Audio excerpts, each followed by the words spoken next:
Welcome, everybody. Oops, I'm sorry. I think I'm echoing. Um, I mean,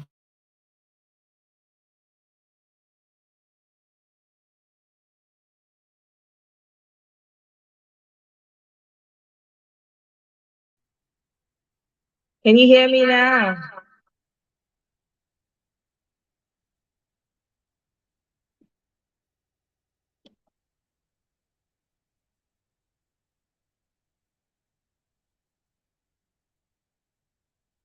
Can you guys hear me? Please let me know. I just want to make sure. I was echoing back to myself. I want to make sure that everything is good before we proceed. Happy Tuesday to everyone. Welcome. Hey, Kene break record today. Highly favored. Kene determined. She said no. This highly favored is always coming out, always the first person. What is going on? No way. I not go agree. I not go agree. He said no. I not go agree. Kene showed up on time. Kene won't beat you. Show up like long time before you. Welcome everybody. Happy Tuesday. Good afternoon. Good evening, Mr. Chike. Welcome. Greetings to you. Hello, highly favored, my darling. Welcome. Oh, sorry. Kene ready. He get you for mind. Kene came prepared. It's like, no, I'm not going to allow. I will not. I refuse. Yeah, next time. I know. Mr. Tony South, welcome. Good to have you, sir. Welcome. Greetings to everyone. How's everybody doing? I hope it's not as hot as it is where I am. Because almost it looks like the sun came down to come and reside with us. It's not even funny. I'm telling you guys. It's so hot. It be like say they just set fire near us. They just put fire, say, okay, oh, come. You and son, you guys have to partner. That's what it feels like, to be honest with you guys. Eh?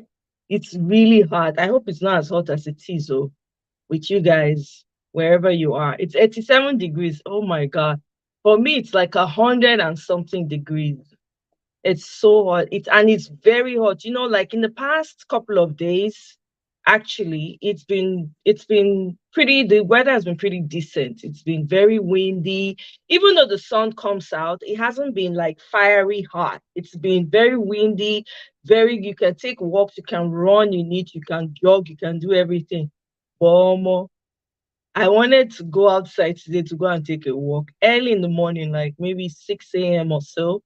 My people. The son say, where do you think you are going? Me that have already arrived here before you, and I have put my wood, I have come down. You want to come out? Come out now. If you are strong, come out. Now Aurora carry my karanga, enter gym. I didn't want to go to the gym. Me, I don't like closed. I don't like being enclosed indoor exercising. I like being outside. That's my thing. But hey, I was forced to. And today was one of those days I really wanted to go out and take a long walk, take a long hike. Mama, the outside said, hell to the no, you ain't doing that. You gotta stay in the house. So I sort of jejely respected myself. I said, okay, if that's the way you want to play, no worries. We play the way you want. I have to respect nature. Me, I have respect for nature. I have respect for the sun. I have respect. Oh, I just rather respected myself because you know why? There was a time I went out. It was really hot. It was one of those hot days. I said, I beg you, I can manage. What is the big deal? It's not that big of a deal. My people, I went jogging inside this blazing heat. At that time, I think it was like 100 and I want to say 125 or so. I was running in that sun. Guess what? I literally almost passed out. It's never happened to me before. I literally almost passed out. I had to wait under the tree, hold on to a tree, eh, under the shade, catch my breath. I almost crawled to my house. That's how. Then I started understanding what it means when people say what's this? The people had sunstroke, sun this. Hey, I say, Lord have mercy. Oh, what kind of wahala is this? There was no air. It was still. The air was still. It was not moving. So you were breathing in the same carbohydrates that you were breathing out. It was crazy. After that day, I learned my lessons. I was like, no freaking way. I am not gonna do this to myself. So oh yes. Oh, and it's humid, right? It's humid here too. So you go outside and you're sweating. Sweat. You really sweat a lot. So yeah, it's very humid here as well. Extremely for that matter. It's very humid, yeah. Mr. Tony South says my location is very cold. Oh, you're in South Africa. Oh, wow. Greetings, so from South Africa. Oh, that's awesome. It's cold where you are.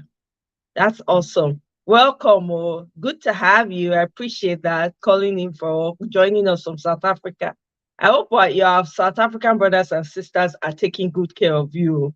I hope they're taking care of you. No, we've had some issues with Nigerians living in South Africa. Man, very sad, but I'm sure that you're well and everything is going well. Guys, today na today. When I hear the gist, the latest we say the losers of an election are now going around talking about a rerun. I know you guys know this already, but let me just give you a small first. You are going around talking about a rerun, rerun. If you did not lose, why are you talking about a rerun? If you shuffle now, why not they talk about rerun? Why do you guys all of a sudden want to hop on the rerun train? Why? If you shuffle now, do you understand? So it just goes to tell. See, for all those people that have doubts, like people have been coming around, I've been seeing comments on different social media platforms where all these Agbadorians. You know what I have to ask? I have to ask these Agbadorians, why are you people wasting your time going from people's social media platforms from one to the other? If it's sure for now, why are not confident? Why are you guys not holding spaces, coming out with your full chest on social media? I don't get it. It's almost like you come on people's comment section to come and cry. It's almost like a part of you, really, you're afraid that, oh, the terrible thing that you were campaigning for, that you so desired, about to be taken out of your arms. You are not even confident. So you're spending your time crying in people's comments. That shows that you lack confidence. You yourself know deep down that your candidate stole the election. Because otherwise, I don't see myself going on I'm not going on Agbado. I don't even know any Agbado platform, right? I'm not going on their platform and typing and saying all kinds of things at all. You're not going to find me there. I don't waste my time. But you spend the time, you come on people's platforms that are standing for the truth, that are standing for justice, and you're busy typing away, yeah, this and that and the other. You're cursing, you're using very low. I'm like, if you shuffle now, one another stand in that confidence. Why are you not standing your ground? Why are you not saying yes? Indeed, it is, if you believe so much that you won the election, why are you wasting your time in people's comments? It just shows that you guys know the truth.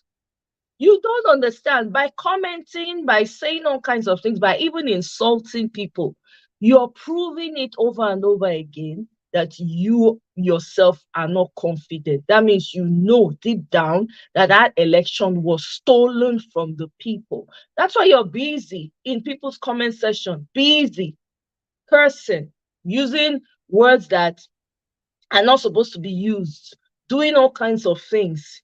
You're trying to launder image that cannot be laundered. I mean, why? Why waste your time? Use your energy. If you shove on, you guys are supposed to be having a party. The person that you wanted is there. You're supposed to be having party every day. Like every day, you're like, yeah, social media go they explode. Agbado people having a party, that man is there. Look at the good things. And then you'll be listing all the good things that he's doing. Let's know. that, yes, so, okay, this man, you are not doing any of that. You're busy wasting your time in people's comment section, insulting people. Guys, insulting people. Now, is that how you want to win people? You cannot win like that. It's not a cause. You can't. It's not short for now. I make una they waste on time. They cry for people comment section. They come to defense of the indefensible. Una no say e not short for now. Una no. Sometimes when I see some of the comments, I laugh. I'm like, oh my God, these people lack confidence. Obviously, they know that this man actually grabbed it, he stole it, and he ran away with it. So they are crying in the comment section, say, waiting now. Is it your tears that will stop us from getting our mandate back? It's not your tears, though. Don't get it twisted, though. If you like, cry from now till tomorrow. You see that mandate, we are collecting it. And we are saying hell to the no, no, no. Capitals underline to a rerun. Rerun bawo for waiting. So waiting happen. What are you looking for? Okay, if you shop for now, one are they ask for rerun, one are they beg for back. And you know what? The judges better know what they are doing, because the reason Nigerians are calm is because of Peter Obi. It's because we're waiting for the outcome of the judiciary, the judgment. They shouldn't play around with people's emotions and play around with people. We don't have time. There's so much to do in life. There's so much you should be teaching our people now and getting them up to, speed with a lot of things that we ought to have known. We're wasting give the person who won the election his election, the person we voted for. That's who you should give the mandate to. Where is the money? Where is the money to run another re-election? Where is the money? Is it the billions? You gave the INEC chairman over 300 billion plus the bribe he took. Which money? Where is it going to come from? Where is it going to come from? We're going to hold a, God forbid, reunion with the same people, with Mahmoud and Okoye and the likes of them in. It cannot work. It cannot work. Anybody that is, please, if you're obedient and you're in your subconscious, you're thinking rerun, erase it from your mind. Erase it. Push back on it. We are not here for it. Who has the energy? Who has the time? With the same people, so that they will have time to perfect the evil that they did. It's not going to work. Give our mandate back to us. The people voted for Peter Obi. He won that election fair and square. Do the right thing. Do the right thing and give the man his mandate. It's simple. Where do we have the resources to run for re-election? On top of the crisis that is happening. And I often wonder about these Agbadorians. There is a lot of evil going on in Nigeria. There's a first-class student who was laid hands on until they fire. In a society, you don't see the Agbadorians, you don't see their outcry, nothing. No, instead, it is May Summer, the young, innocent girl that who knows what happened between them and Jam, that they are carrying on top of their head like Akara, because they have the person that you have chosen to be warming seats from his head to his toe is a fraud. And you're having the audacity to call somebody out. Mona rest. I don't get anything to talk. I know, Mr. Pius, welcome. Absolutely. You don't already they shame them. That's just the truth. They're already being shamed. They have no leg to stand on. None whatsoever. They have no leg, zero leg to stand on. They shame them already. Is it not obvious for everybody to see? They shame them. These people are busy with all the atrocities that is happening in Nigeria. Hardship on top of hardship. $1 now is 1,000. Let me just say 1,000 because I saw 900. I know that in some places they'll be selling 1,000 naira to $1. I wonder how much a naira is to pounds. I wonder.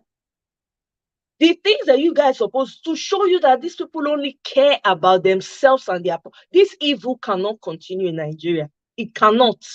You people should give the mandate to the person that we voted for. It is the people's mandate. It's not even Peter Obi's mandate. If Peter Obi decides tomorrow that he doesn't want to be a part of it, guess what? Hasta la vista. Somebody else will step up. So it's not even about Peter Obi. This fight is bigger than him.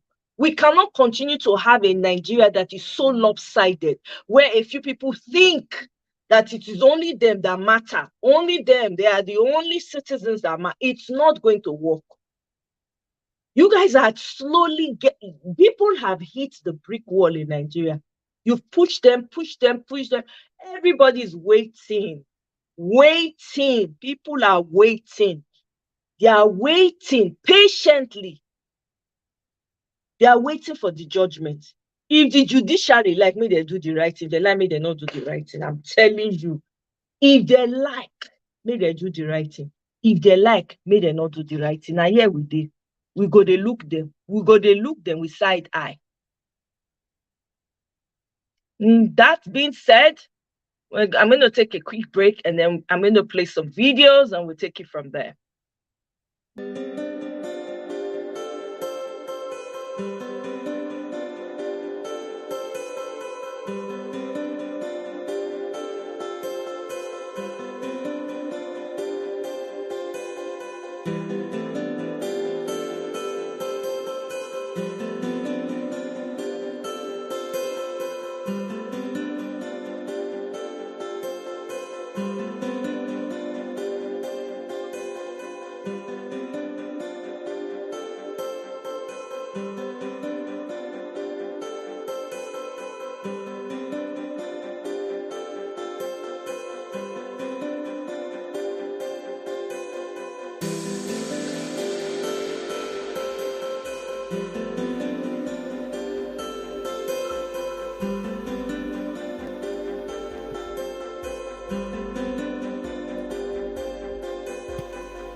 Can you guys hear me?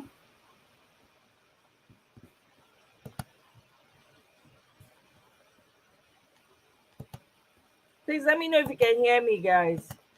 I'm about to play a video and I don't want to just talk without.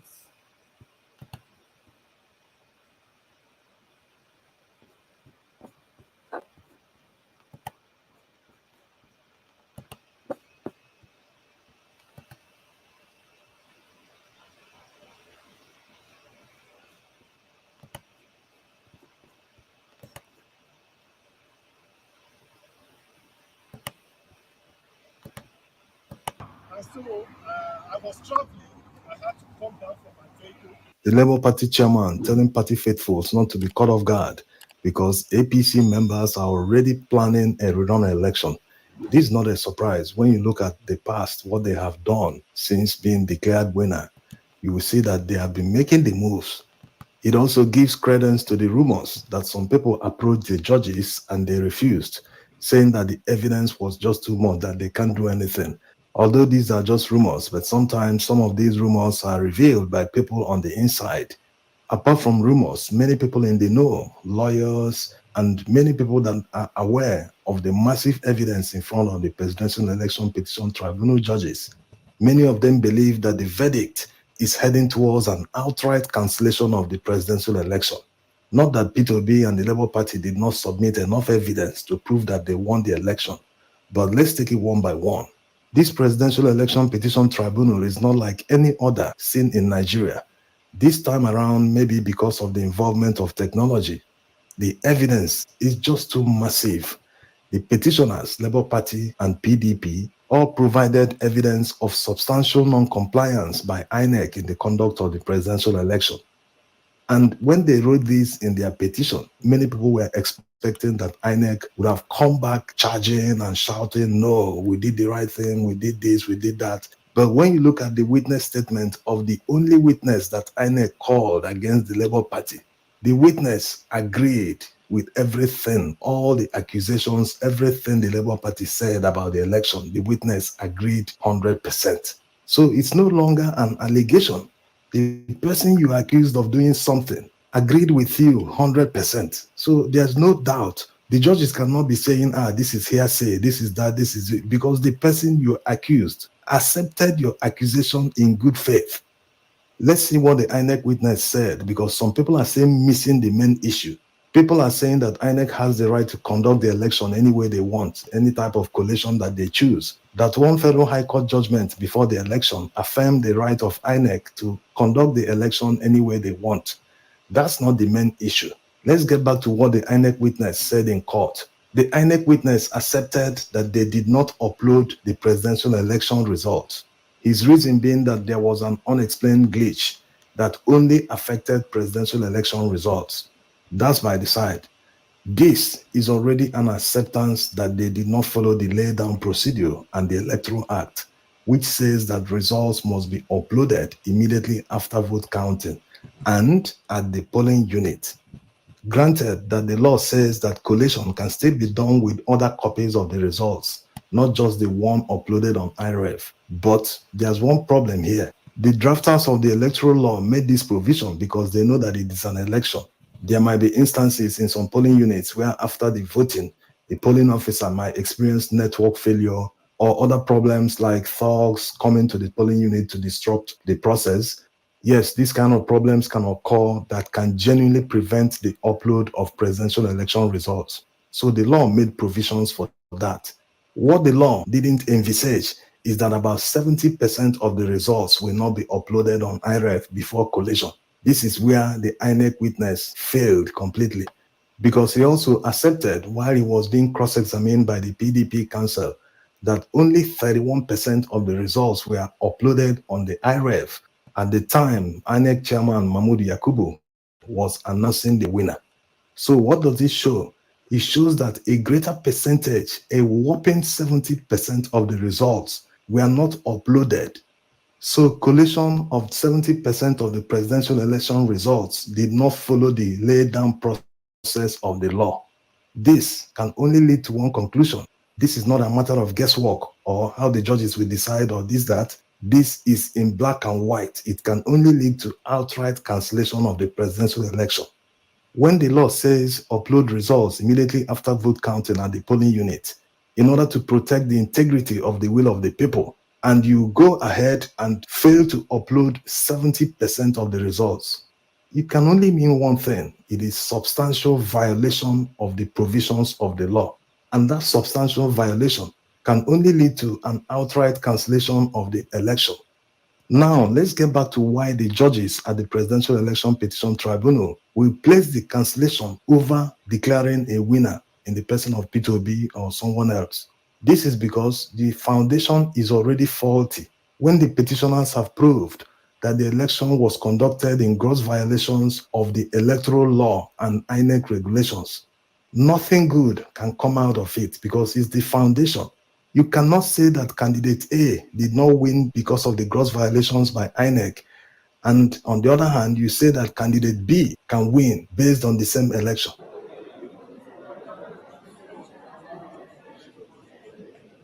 Not that P2B and the Labour Party didn't show that they won the election, that it was the gross violations of the electoral law and the non-upload of the result sheets at the polling unit that enabled INEC to collect rigged results in favor of APC. Yes, they submitted evidence to prove this. You can watch this video where we made the analysis. That notwithstanding, the fact that they proved the gross violations by INEC might make the judges to overlook whatever evidence they are presenting that proves that they won the election. And this might also give the respondents some arguments, especially when it gets to Supreme Court, that the petitioners can be claiming that the election was flawed, and on the other hand, still be claiming victory, that everyone should suffer the fate of a flawed election, which means that they will be in favor of a cancellation of the election so that everyone can participate. Why the Presidential Election Petition Tribunal judges will go for cancellation of the election is because of the Supreme Court ruling on Oyetola versus Adeleke. This judgment is the first judgment and the only precedent that we have now in Nigeria going by the new technology, BVAS and the electoral law. In that judgment, the Supreme Court specifically said that results must be uploaded on IREV before collation can take place. They also affirmed that the primary source of voter accreditation during collation is the BVAS machine.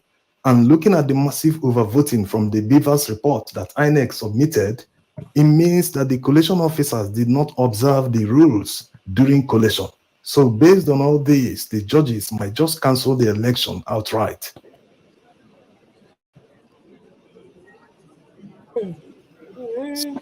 If you're a couch potato, you do not want to see this because we are giving away these incredible outdoor mysteries. So, except something else happens, Nigerians should be preparing for a fresh election.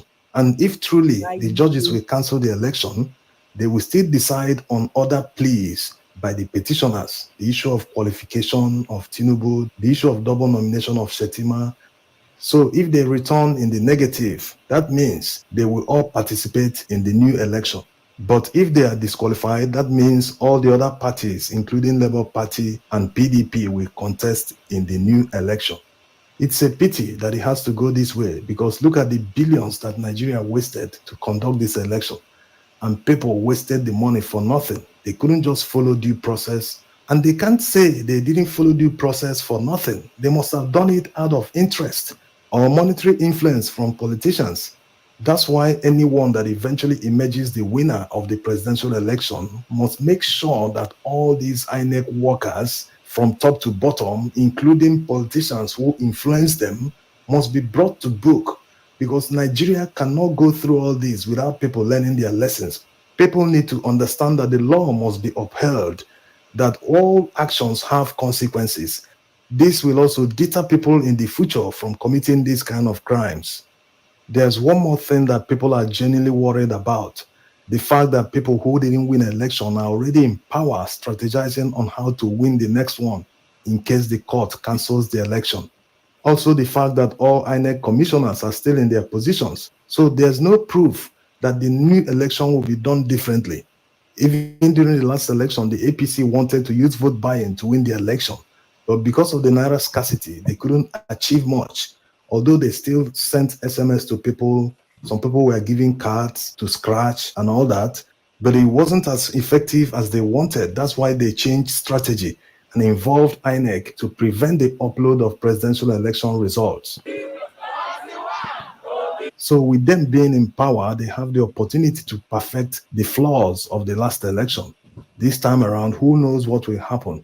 That's why people might not come out in their numbers like in February. A lot of people lost their lives in the last election. So, what's the guarantee that the right thing will be done this time around with all the officials of INEC still maintaining their positions? Let's just hope that the ultimate solution will be found. Thanks for watching. Any form of mistake, we should bring it to the right thing so that we do it once and for all. Because if you make any mistake, all what you have been doing since morning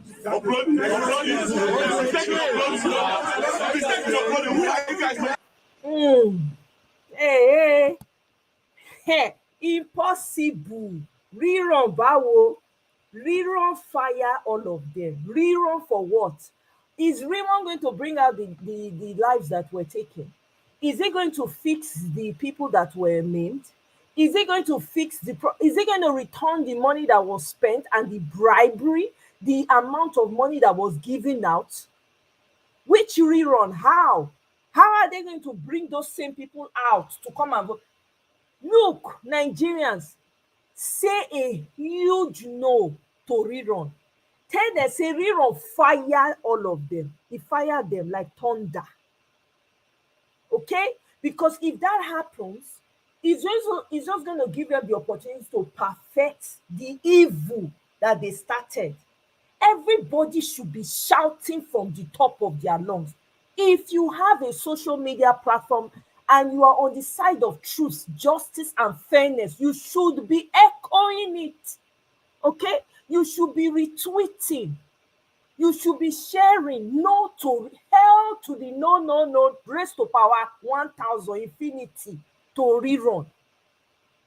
With the same Mahmoud and Okoye in the same chair, never. It won't happen. Look, if they say they're going to, everybody should just enter streets. I'm not here to propagate violence, but there's no way out because that means that they are telling you as a Nigerian that you are mumu and you want to accept it that you are mumu. That's what they are saying. That's exactly what they are saying. Imagine the suffering you went through. On top of that, they made your naira scarce. You have to be buying your own money in your own country. And some people are sitting somewhere pretty to come and tell you that you need to come and do a rerun. Hey, God forbid. They take and do us as Nigerians. No rerun, none.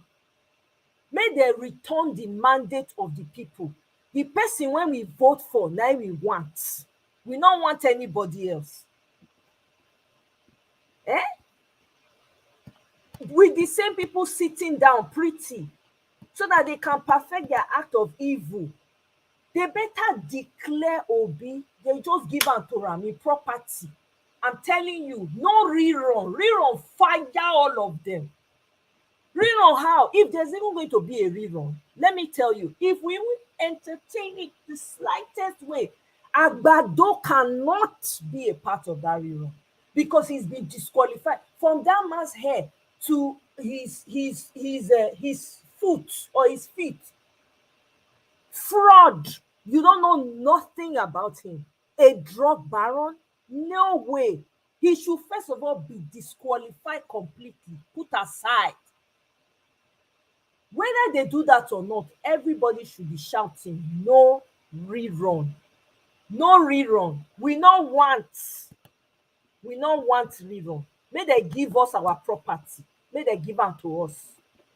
Make I play one thing for now. I hope I'm even able to let me see. Let me go here for a second. Yeah, these people are just playing with people's intelligence. Wicked people. And people will come and be saying respect elders. Which elders? These evil elders that don't care for their young ones. These evil people that are so, when they went to school for free. They paid next to nothing for education. They got sponsorship from the government. They did not make their meals in school when they went to school. Evil people, evil elders. Enough is enough. No to rerun. Thunder fire them for saying rerun. Let them send their children out to go and be maimed and unalived.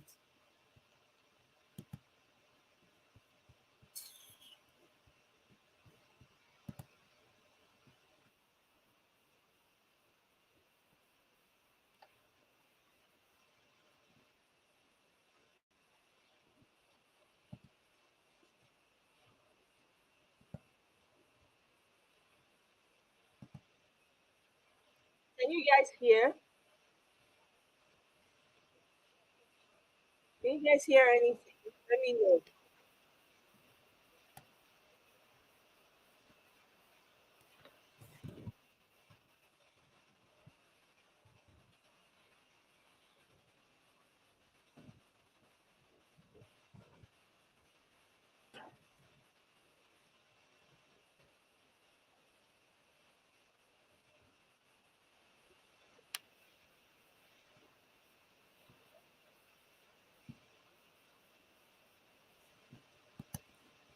Are you guys hearing what I'm playing in the background?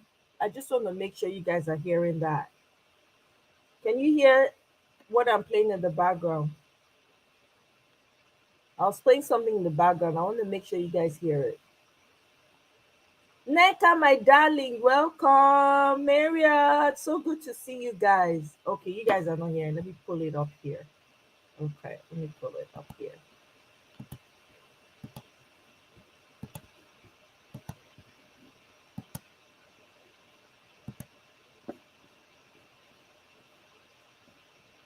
So now that we are saying it's no longer eyes on the judiciary, it's judiciary on trial. Mention their names, all of those judges, one after the other. There's a Twitter handle, I don't know whether it's Engineer Shaibu or Umar or someone, that writes about all of these judges and all the cases they have handled. I can't remember the handle. Go to those handles, read about those that they have passed on in the past. So you get an idea.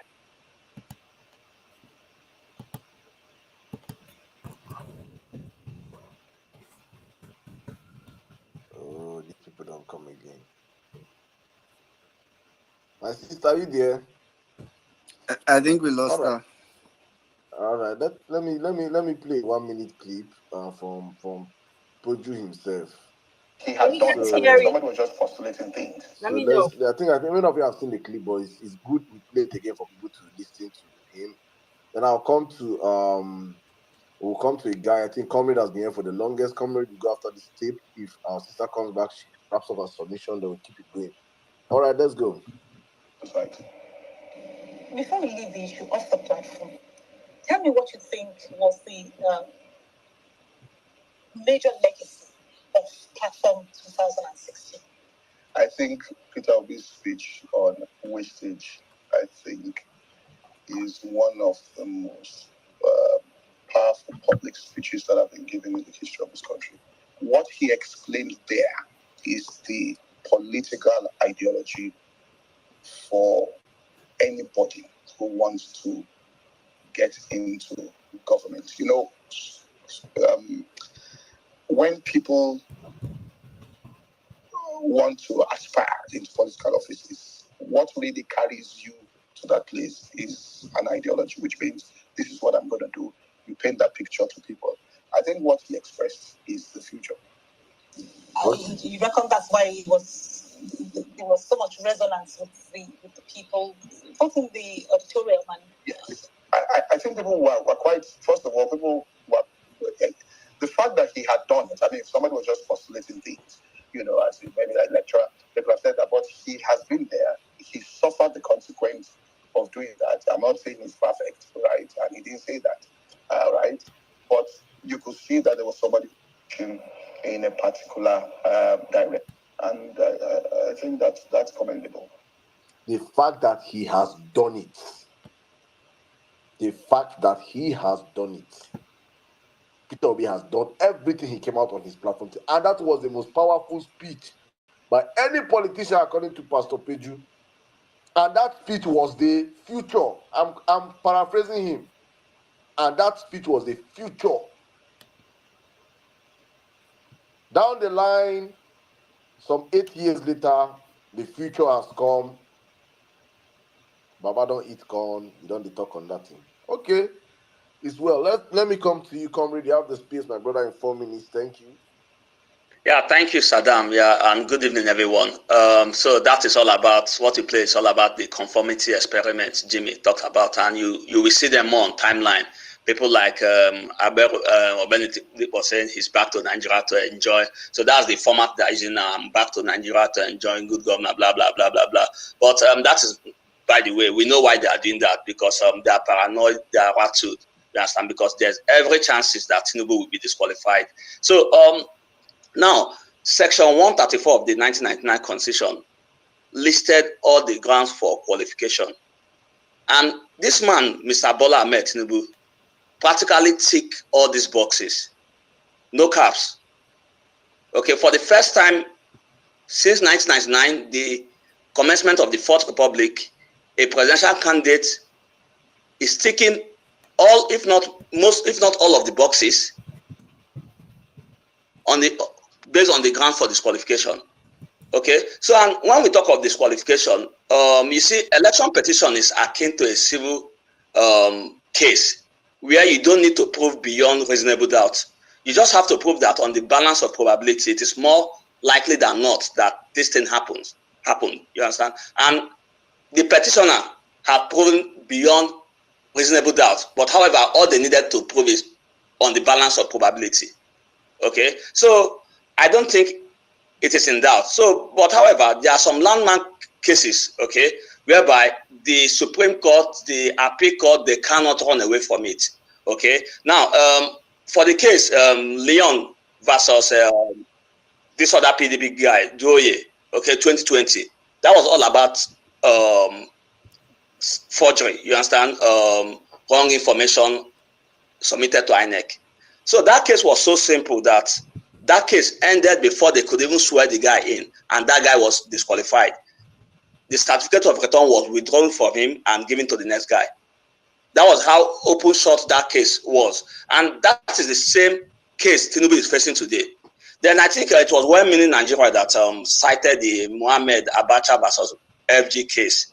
Okay, when we talk of this whole drug case, you understand? And I think he was talking about civil forfeiture, criminal forfeiture. To be fair, I don't care whether it is civil or criminal forfeiture, because in this particular case, the current CJN, okay, he never look at the variant of the case, whether it's civil or criminal. He just called it forfeiture. So it doesn't matter what kind of forfeiture it is. And he said that forfeiture is the punishment for a crime, which means for you to forfeit, a crime has been committed. Okay, so there's no doubt about it. There's a document for that. There's a precedent for that. That forfeiture is the punishment for a crime. So for you to forfeit, a crime has been committed. It doesn't matter whether it's civil or criminal. So with that said, Omo, I don't think there's any legal pathway for Bola Ahmed Tinubu. Okay, let us look at a hypothetical situation whereby we go to that Rerun in the first place. This same issue Bola Tinubu is facing is still there. The concern is still there. Certificate forgery is still there.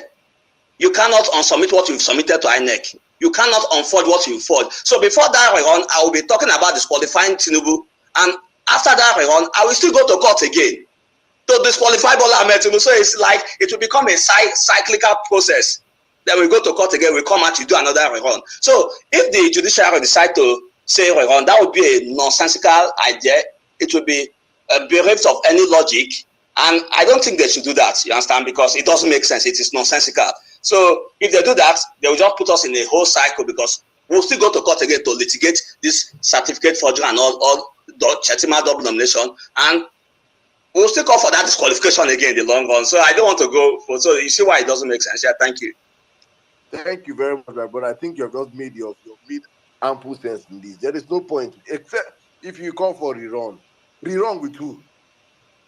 A criminal drug dealer cannot be on the ballot, first of all. Yes. He must be disqualified. But thank you. Let us keep it going. All right, let me bring in my sister. Spotlight, you have the space. Good evening. Okay. Hi, good evening, Emir Saddam. Good evening, everyone. Otumba, well-meaning Jimmy, all our friends here. Okay, so I'll just start with this issue. Okay, let me first start by thanking everyone. I've been coming on this space, but I've not spoken in a while. Just to say thank you to Obedience. We've done something very something spectacular, something phenomenal. If you look at the EU reports, for instance, and you compare it to what's been happening in history, this is about the first time the EU report will come out the way it's come out now. Like, it's very specific, it's very emphatic, it's very categorical. In 2016 or thereabouts in Uganda, when they had their elections, the EU report was so vague that at the end of the day, they just told people to draw their own conclusions. It didn't say anything, even at that time, social media was blacked out. There were lots of violence and everything. So we inspired what's happening now. And I think we must continue in that spirit. Even the fact that Pio is who he is right now is because we are like the wind beneath his wings. And for that, I congratulate all of us. And I just want us to continue in that spirit, because even the judiciary and what will happen in the next few weeks, we will play a major role in that. We'll determine that. And that's why we have to continue to remind them what the issues are. We have to continue to remind them what the outcome has to be based on our laws. They have to give us the justice that we deserve. Now, then to Pastor Bodru or Bodru, to me, the way I see him and people like him, pastors like him, is that they are the spiritual wing of the political Yahoo. We are not going to be conformed to all their shenanigans. I read his posts, and it was very mischievous of him to do what he did. And I won't spend much time on that. But it's just for a few people that have been saying, oh, maybe he wanted to just let you make your own conclusions. I don't see the point in that. He stopped at the point he stopped to create a narrative. And that's exactly what he wants to achieve. And it's also always good to remind them. And if you notice, he even blocked people ahead of time. Yeah. People that did not even engage him, had never engaged him before, because he did not want that feedback. But we must continue to give them that feedback. We'll give it to them whether they like it or not, because they are the ones they're the ones that have conformed and made people so docile that we are seeing the bad things that are happening in our country and people are not able to speak. So Obedience are that special group of people that have refused to back down. And we will continue to say what we are saying to make sure that we get to where we're going. As for the disqualification, it is almost, let me not say it is it has to be done to send a message that this kind of things are not accepted in our country. We cannot have someone like one of the speakers said that represents everything that is listed in our constitution as one of as things that we should not find in a president in Nigeria, and have someone that embodies all those things, and then the person becomes a president. The judiciary has to step up, and that's where I think another thing we need to start talking about is how to protect these members of the judiciary. Yes, they are mostly corrupt, they are everything, but there comes a time when people want to do the right thing. But there has to be something external that will also give them or reinforce their ability to do so. We have to also think around this, and if there are suggestions that people have, and if there are ways that we can actually make sure that people, the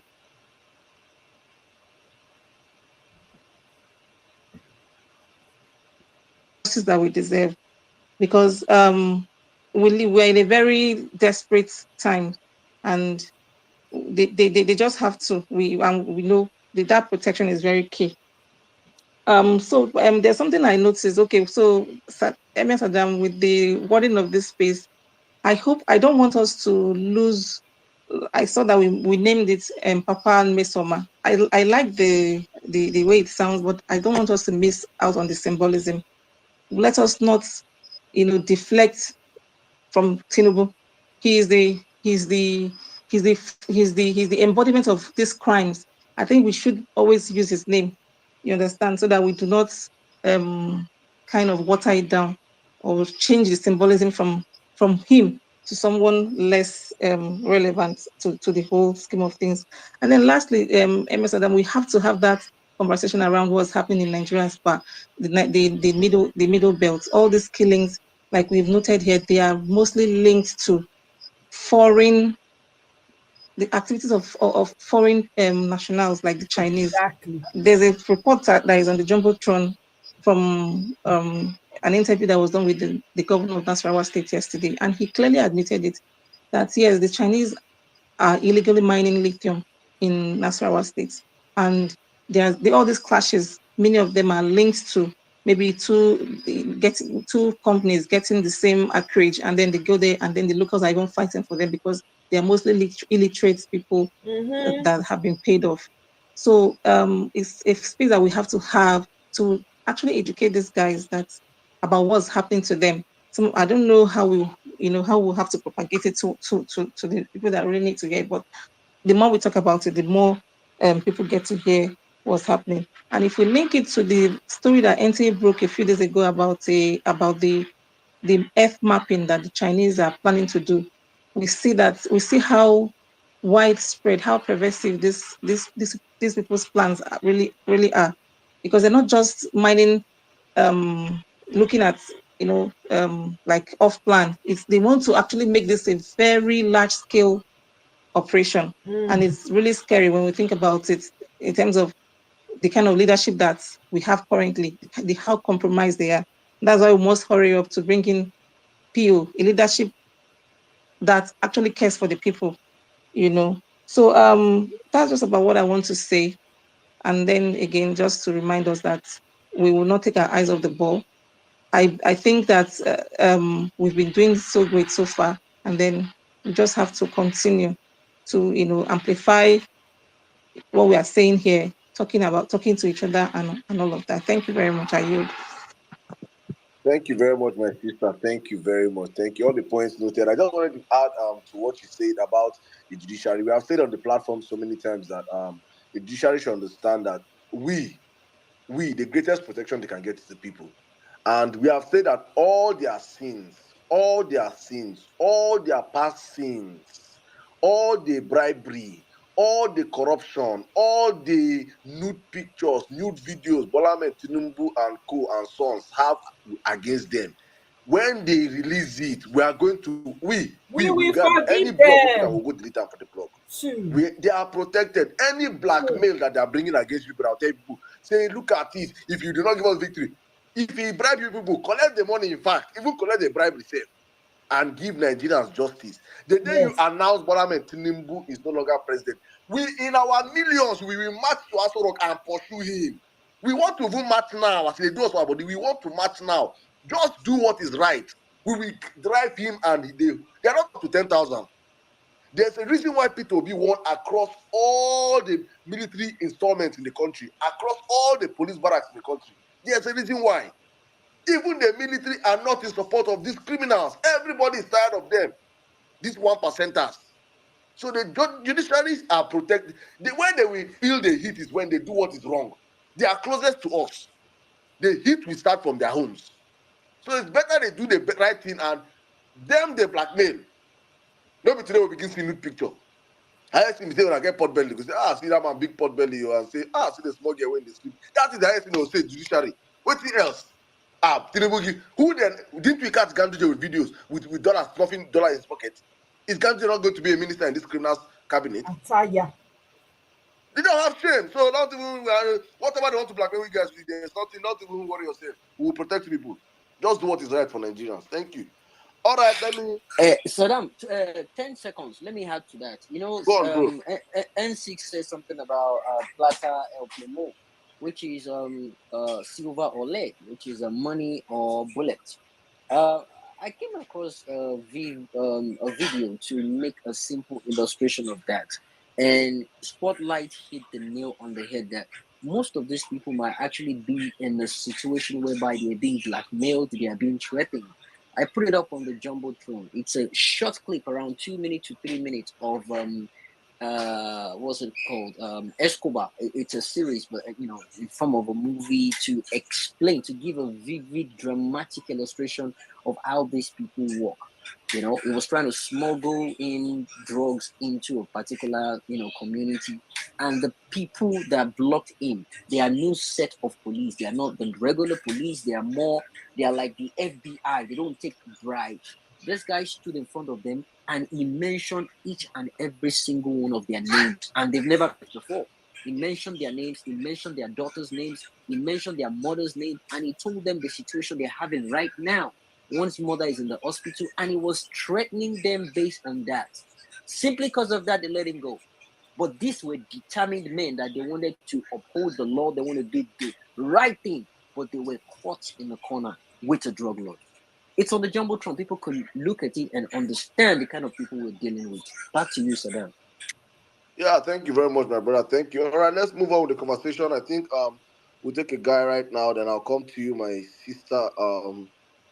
Mr. Godwill, you have the space, please, in 3 minutes. We're trying to rush up with time so that we can bring up more speakers. Mr. Godwill, good evening, sir. Yeah, good evening. Can you hear me? Loud and clear, sir. Go on. All righty. Great job, guys. Great job you guys are doing. I'm just going to make this real quick. So we know that here in the US, company A pays employee B, and employee B has to report to the IRS, say, okay, I'm receiving compensation or earnings or payroll from company A. And company A has to also file with the IRS saying that, okay, I paid person B X amount of money. All expenses, all incomes, all earnings, whether it's interest, dividends, whatever has to be reported. For those ones, you have the 1040 from 1040, which is reported as a payroll income. Expenses reported as 2016 from 2016. And even if you have a company, a partnership, there is Schedule K, K1, which is a 1065 that you have to report. Now, there is no way that you can earn an income and you don't have to report it to the IRS. You have to, everything you're spending or you're receiving. Now, there was a video where Tinubu was saying that he inherited real estate. If you inherited real estate, there's also a form for that.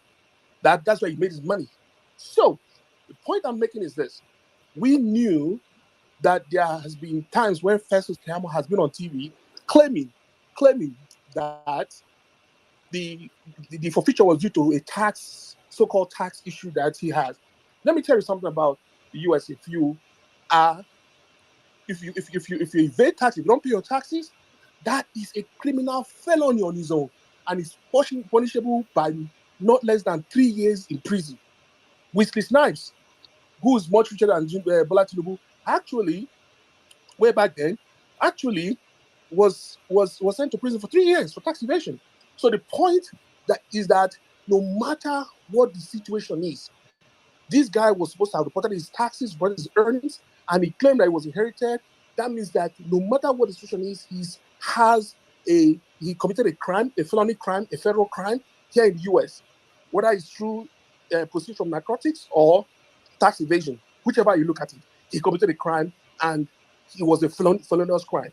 Now, when I submitted my form, my EC9 form, and I shared this earlier today, when I submitted my EC9 form, I had to personally submit and show a photocopy or submit a photocopy of my degree certificate. And it's easy to obtain degree certificates here in the US. All you have to just go online and put your information and put some personal questions, and you get it. They send it to you in 2 weeks. For this guy to have submitted a fake certificate, there are specific provisions in the EC9 form that states that 3 components underlies the validity of that EC9. If those 3 conditions are not met, that form becomes invalid. And those 3 conditions are that the answers you provide, the particulars you submit, and the questions you answer, those have to be true and correct. And if they're not true and correct, that automatically invalidates your EC9 form. That means that even running the election was not valid. So I want us to focus on this because it's very important that we don't even get into I'm talking about 25% and all this, anything that has to do with the election or which state we want. This guy was not even supposed to be in the game. He wasn't qualified to be in the game. That form is invalidated by the mere fact that it's submitted. Now, people can claim that, oh, he went to Chicago State University. Okay, but why? Even if he came back and submitted the right form or he submitted the right certificate, for the fact that you've submitted previously under oath, you testified and declared that the EC9 form that you submitted is true and correct. You sworn under oath. It doesn't matter if you come back the following day and submit a right, maybe a true copy. But the fact that the initial submission was not correct, that automatically disqualifies you. And that's just not that you can talk about the NYC and all that, but this one is the one that we know for sure because we know that the logo on the certificate was not correct. So at the end of the day, I'm going to round up by saying this, okay? We're not going to be talking about the 25% FCT. We're not going to be talking about the Benue State or the Bauchi State or whichever state he won. This guy is not qualified to be in the first election. And as long as he's not qualified to be in the first election, he does not qualify to. If there is a run, he's not qualified. So we have to push that message all over the place that they have to disqualify Tinubu. Thank you. All right. Thank you very much, Mr. Godswill. Thank you very much. Okay, quickly. We'll just have to take like a couple of speakers back to back very quickly. But I'll just allow Ms. Barrier to answer my submission. I think the network have been dealing badly with her. Yes, thank you. They keep knocking me off Twitter. I don't know whether it's they're attacking my account. But in conclusion, from the last speaker, let me tell you guys, if Tinubu had evidence to back up every goddamn thing that he has submitted with INEC since 1999 at this critical hour that he needs to protect himself in this desperate place that he has been at since the day he had this dream of becoming president. Trust me, if Tinubu had gone to any primary school, even if all his classmates were dead, do you all know that Tinubu would have taken us with his crew to the graveyards of some of his classmates and show us where they have been buried? Yes. Because they will do it. That's the job of APC. They are that criminally minded. So they are lethal in everything that they do. But not one person have we seen. So Tinubu, this is also one of the things that will get him disqualified. If Tinubu had truly gone to Chicago University, do you guys also trust me and also believe that Tinubu would have brought whatever the head of that school would have been brought into that court to testify on behalf of Tinubu?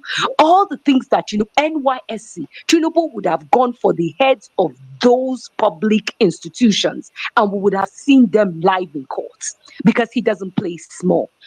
But because he doesn't have any of those things to prove to you and I. So guys, stay on this fucking space of insisting that he must be fucking disqualified because Tinubu doesn't know how to play small. So he would have brought in every goddamn person that needs to be brought into this country to stand in front of the courtroom and tell you to your face that you should shut the hell up. As he said, he would tell you, shut up.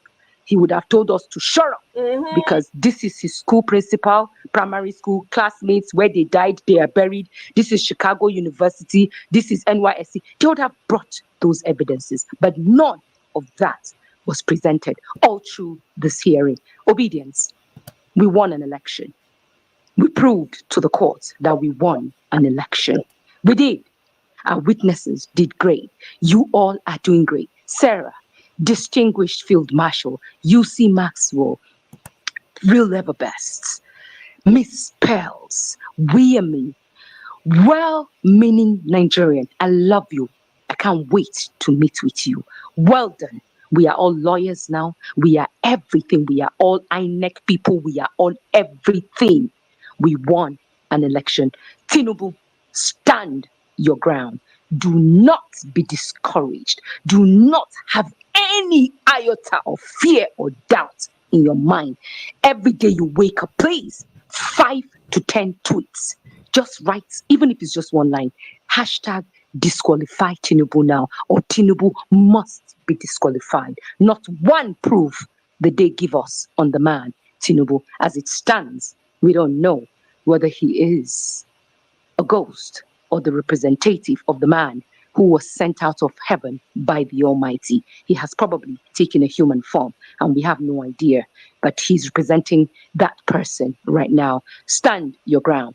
Hashtag disqualify Tinubu. Hashtag pulpits with charlatans, or charlatans on pulpits. We will decimate, we will destroy, we will crush, we will obliterate everybody that today stands in the way of the new Nigeria that will work for everybody, poor, rich, good, bad, and even the evil people. That Nigeria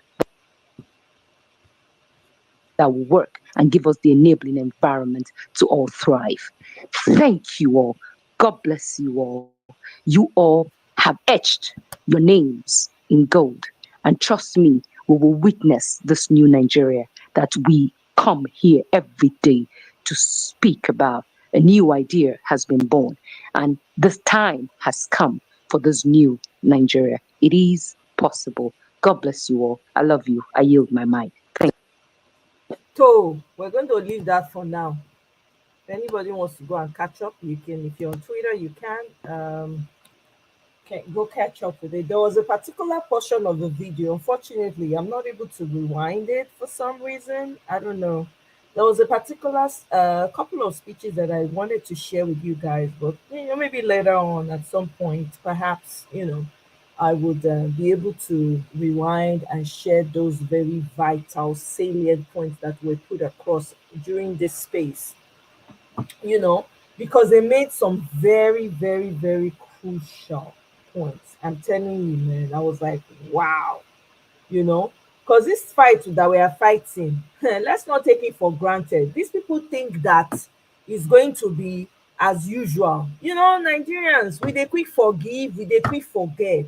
Those are the two things that we do that is not working, has never worked for us. I'm not saying don't forgive, but don't get me wrong. Eh? I'm not saying don't forgive, but there are consequences for people's actions. Do you understand? There are consequences. People need to understand that even in life, let's say you avoid the punishment of man. In life, do you know there are consequences for your actions? Whatever you do, you get the consequence here. Please raise your hand if you've never gotten any consequence, assuming that okay, your parents didn't punish you, society did not punish you. Please tell me that life itself did not deal with you. Raise your hand if nothing like that has ever happened to you. As Nigerians, we need to learn to dish out consequences to people. It's not, see, these people, these so-called preachers that are coming out and saying forgive. There is nothing to it's not about forgiveness. It's let's move on. We cannot move on. We've been moving on for centuries. Where has it gotten us? What do we have to show for it? For all this forgiveness, what has it gotten us? What has it gotten us? Our societies have been overtaken. We don't have access to our lands. We can't have a voice in our countries. We cannot live peacefully. They are always coming to harass us. Every day, literally in the middle belt, they're unaliving people every single day. And the east, patches of the east, there is stuff going on there. Nobody talks about it. You would expect that the so-called men of God will come out and be in the forefront and start marching, because after all, it is the people they preach to that they are unaliving. You don't hear their voices. It's silence everywhere. As Nigerians, we have to learn what it means to dish out consequences. Forgive if you have to, but there must be a consequence for people's actions. You cannot be telling people to move on, whereas what you're building on is fraudulent. How do you build on something that is false? How? How do you build on something that is outright wrong and evil? How? How do you get good from it? Eh? If I tell you for free, if this happened in their own families, if this situation happened in a family setup where maybe an elder is not doing what they're supposed to do, the family, some people will gang up against him in the same family. These people are coming out and are telling you to move on. Move on to where? Move on to where? Where? Is he going to bring back those that are mourning, are still in mourning, that have lost husbands, sons, children, they will never get back? Welcome, Nelly. Wow, it's been a minute. How are you doing? Yeah? Oh, it's on YouTube as well. Oh, okay. I guess maybe parallel news. Let me see. Let me check it out. If I'm able to rewind it, because they made some very, very, important points that I wanted to share. Let me see. Let me let you guys enjoy music while I put it up. I beg. Let's take break again. Another breaky.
Okay, I'm back. I'm back. I'm back. I'm back. Oh yeah, I found it, Nelly. Thank you so much. I found it actually. Yeah. Uh, man, girl, the heat, eh? It's not for. It's not. I was sharing earlier with them that man, this heat is not friendly. I tried to go jogging outside. I actually wanted to go for an early morning walk. Man, when I woke up, it was the heat that visited me. I was like, no, I'm not about to take that risk, you know. So let me share this with you guys. Let me share this.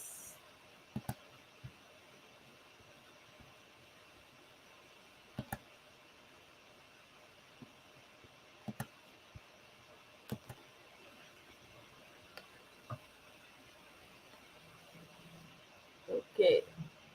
Let me know if you can see my screen.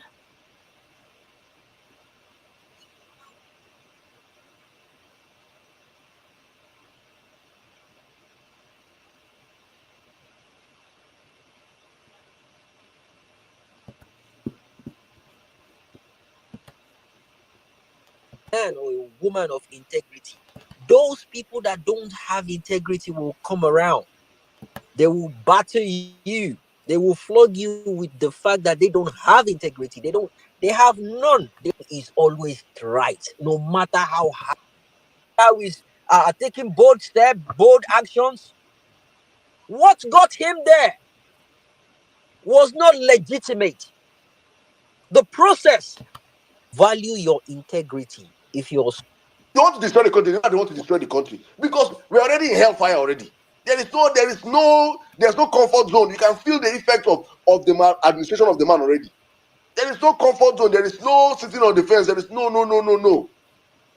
Look at the baggage this man comes with. Just look at this man. Look at this man and see. You know that Mesoma is she's a saint. The baggage the man comes with, the antecedent is just too much. We cannot.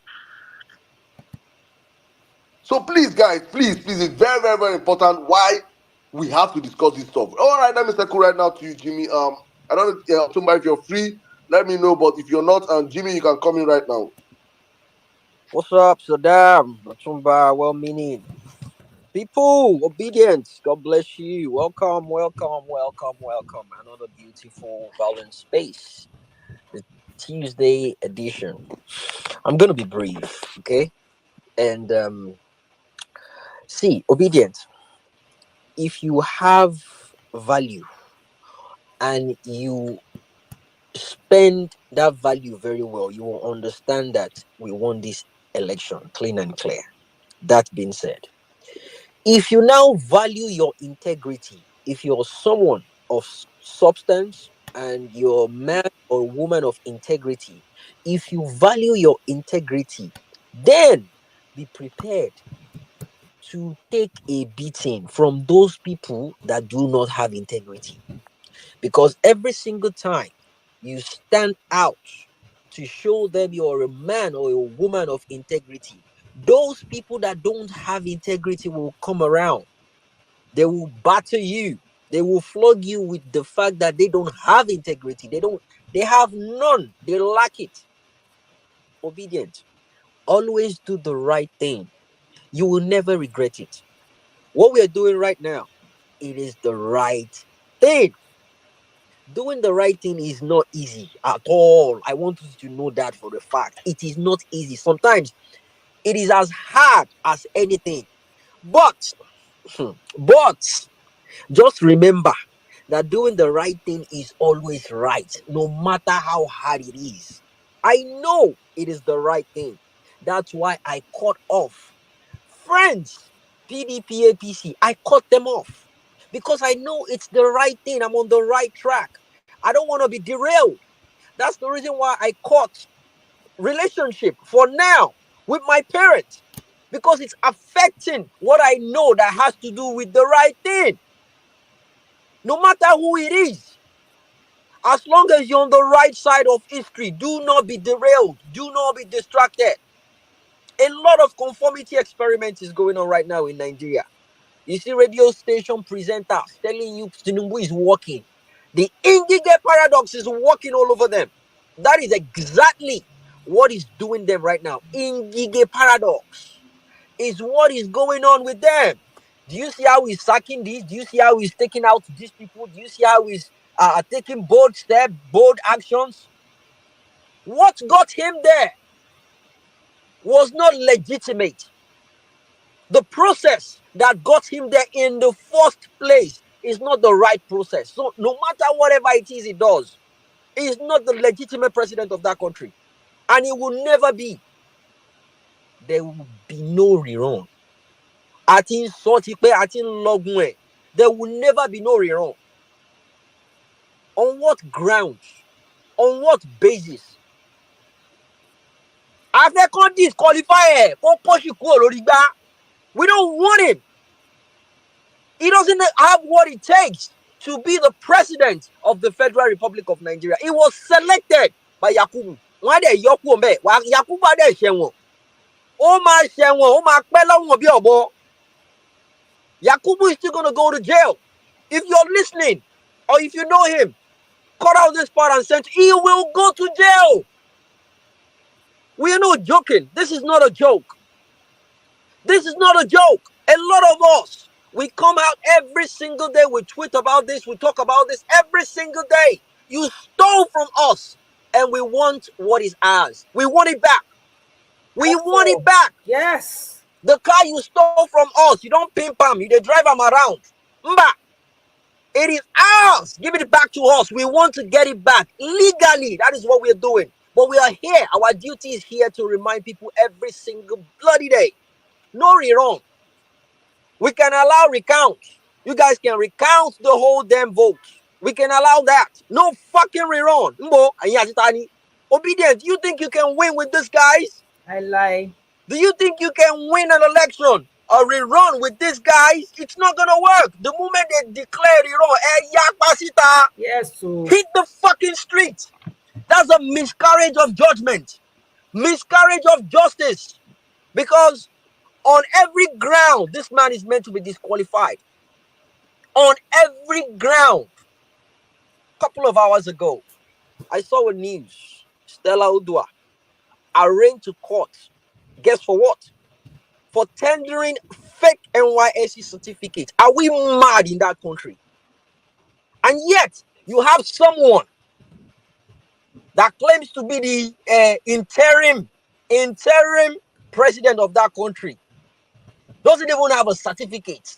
The one he tendered is just a photocopy of whatever it is they went to dig out. He didn't do it. He claimed he got, I think, was it was referred because it was over 30 or whatever. But the time at which they started that law was, I think, 2 years. Well-meaning, help me. Was it 2 years afterwards or 2 years before? That man did not do NYSC, and the results he tendered, they were all fake results. So what are we talking about? So if they want to do a rerun, on what basis? What are the documentation he's bringing? If he's bringing new documentations, the ones he tendered initially, it's a crime. We need to deal with that first. And you see, Nigeria, we are used to something. We are quick to forgive. I don't talk since. Yes. And that thing is killing us in that country. Yes. We are quick to forgive. And the moment you keep doing that, there will be no progress in any society that does that. Let me share a brief story with you guys. I think I mentioned it before on a space, not violent space. When I was in London, I was due to send out my passport for renewal, student visa renewal. 2 weeks to expiry date. I didn't send it. I sent it late. To cut the long story short, I was apprehended and forcing my way back to Nigeria for deportation. I was talking to the officer, and look how Yoruba boy, I was dobalein. I was like that. Me, Baba call me, please. It was a mistake. I did not know. And the guy was like, before I did that, the guy was like, you did not submit the application on time. They have policies, they have rules and regulation. I was denying it. I said I sent it since that they didn't get it before. I sent it since. Eventually, they had to speak to me and they were like, if you tell us the truth, we might, figure out a way to sort it out. And I said, okay, yeah, it's true. I did not send it truly. I did not send it truly. But guess what happened? And the guy said, okay, now we accept. But guess what? What you did was wrong. And you need to pay for what you did.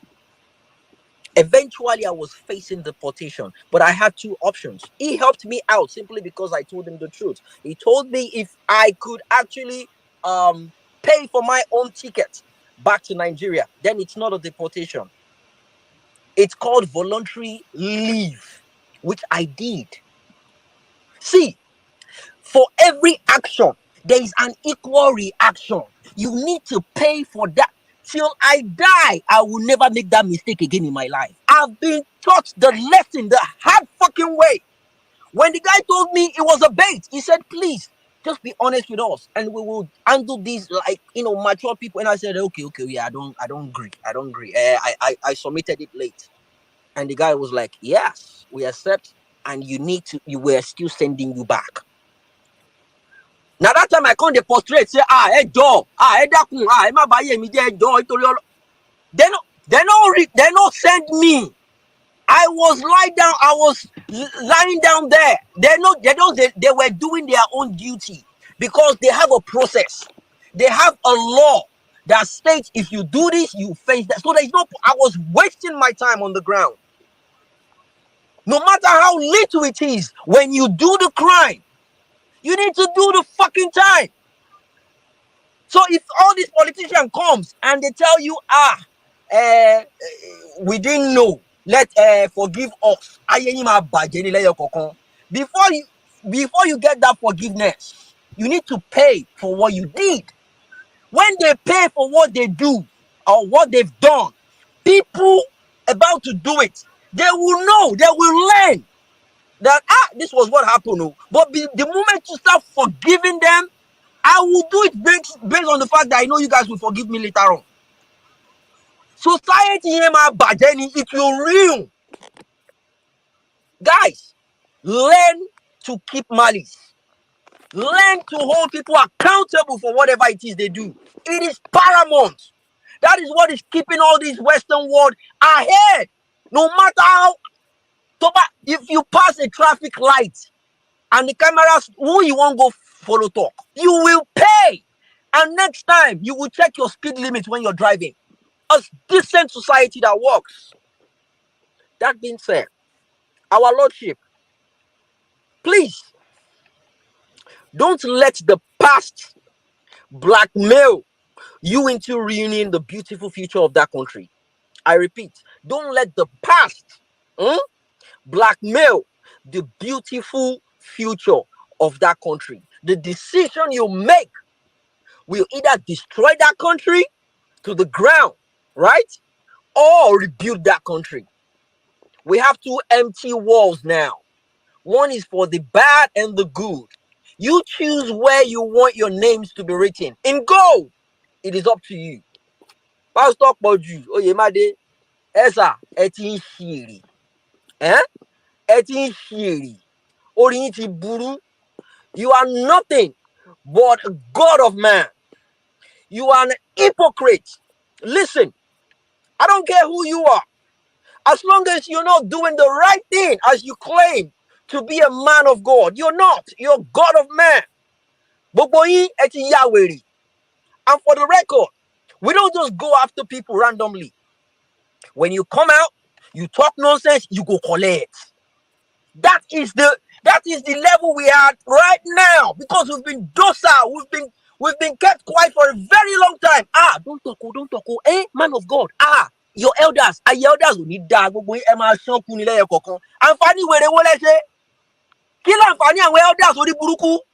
is the purpose of you fucking elders? Look at what the country is. Elders. And pastors. This one claim to be planting seeds all over the place.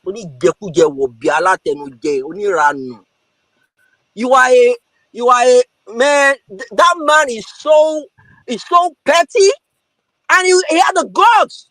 He went on a blocking spree. Truth hurts. It was blocking anyone that speaks to him, anyone that tells him the facts. And they will tell you about miracle. They will tell you about faith. By the way, there's a difference between faith and fact. Faith and fact, there's a difference. Peter Obi won that election. That was a fucking fact. He won it on a landslide. So what you're telling us to have faith in the interim president, that's not gonna work. That's not gonna work because we damn the process that took him there. We damn the process that took him there. Ọkàn Tinubu ò lè balẹ̀ bó ṣe wà yẹn. Mọ́gàjí àwọn àtọ̀lé ọkàn ò lè balẹ̀ bó ṣe wà yẹn. Ọkàn kò lè balẹ̀ because he knows any time from now he's getting kicked out of the office. He knows. Peter Obi won that election. Obedient. Clean. Let me refer people to Jeremiah 29. It says, because you have prophesied when I did not send you, and because you caused my people to believe in a lie, you and your descendants will be punished. That is for you, Pastor Wiri. That message is for you. Jesus doesn't fucking care about the Bible verses you've memorized. He cares about how you treat people. The truth, what you tell people, and how you pass the message across to them. I don't fucking care who you are. I don't care. You guys ruined that country. And when people talk to you about the fact and what you've done, you start throwing the tribalism cards. You start throwing the old age cards and the religious leader. You know why?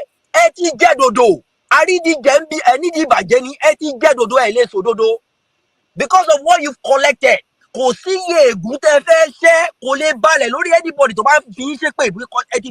Already. You've cost yourself already. Touch not my anointing and do my prophet no harm. It doesn't apply to you because you're not a fucking prophet in the first place. Prophets don't do this craziness you guys are doing all over the place. Confusing people up and down. Getting into politics. This is the same man that was praising Peter Obi a couple of years ago. The platform. The video is on my TL. He spoke gallantly. He spoke well at the platform. He knew what he was saying. He was praising Peter Obi back and forth. And all of a sudden, the coach, if you're playing football, you might not necessarily get the best player you want, but as long as your team will, he knows he has done wrong. He knows what he has said is wrong. That's the reason why he's blocking people. What is my block? Lost pride. But what they don't block it, they don't close gate now. You know they go heaven and they talk them. See that judgment day go raw. Because when everybody stand for judgment day, you go to see angel, they direct some pastors when they look up to. Say, hey, yeah, you go this way. Now go they look, say, hey, who they judge today? Say that now put that by their front. No, because we've been bamboozled, we've been lied to. These men, they are in bed with the politicians. So what he's coming to do now is to use his platform, his church, to convince his congregations, to confuse people listening to him that this might be another way of God showing us. God showing you what? God showing you what? The only thing God will show you is that Peter Obi won that election. And what you guys have never seen in that country before, you will see it. The miracle you guys have been preaching about, you will see it. It is so shameful that the people that preach to us about miracle, that preach to us about righteousness, they preach to us about the 10 commandments, they are the ones we are now correcting. They are the ones we are now calling out. It is a shame. It is a shame. Take it or leave it. People are shouting, it will never happen. They've never sacked a sitting president before in Nigeria. Guess what? We've never had a sitting president with so much baggages in this country. We've never had it. And this time around, we have come full force. We are getting our country back. We are getting our country back, and there's no turning. We are getting it back. We are going all out. The fact that you guys are even contemplating on rerunning, you knew, you didn't win that election. That is number one. Now don't admit say na no winner. Exactly. Only gbogbo ẹ̀yin supporters wọ́n ti burú. Now they see people wey una dey follow abi. Ẹ ti round 10 orí yín ti burú papọ̀. Look, no rerun o. No rerun. Una fit recount the votes. We agree on that one. Recount them because the ones wey we do say they never even count and finish. Recount them. Let people be there. Let them see what you're counting. Rerun olefele. Not even with Atiku. Not even with Atiku. Rerun olefele. On what ground? On what basis? What Atiku is there for is just to support us. Atiku is just going for if I cannot go there, you two, you cannot go there. Atiku we are going down together. We are going down together. Yes. You cannot touch it before me. We are going down together. Jimmy, after all, is PDAPC. And that is what they will do. Obedience, there are still more wars for us to fight. They will come up with bad, different, crazy ideas. They will come up with different things. Prepare yourself. Prepare yourself. We are growing stronger mentally, morally, psychologically. Prepare yourself. We still have a lot of work to do, but be steadfast. Let's not forget the attack Aisha this week. Sorry? Let's not forget the attack Aisha this week. That Aisha one. I see that as a distraction, but as I said, we can chew gum and work at the same time. If I go on there, I'll just do the gas boost. See, these guys are frustrated. They don't have anything.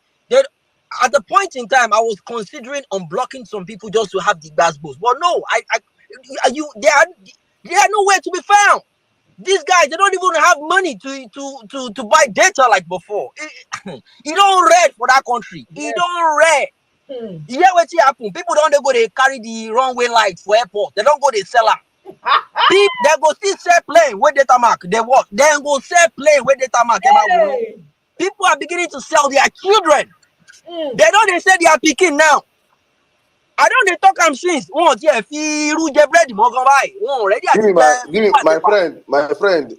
friend will be in charge of APC. Where they give them money for data. They pay money to the account. All these their boys to the account. May they buy data. So they can't notice say for the past 2 weeks and say they know they give them money for data, but they see them post online. Because they wonder. They don't understand say the money. Bro.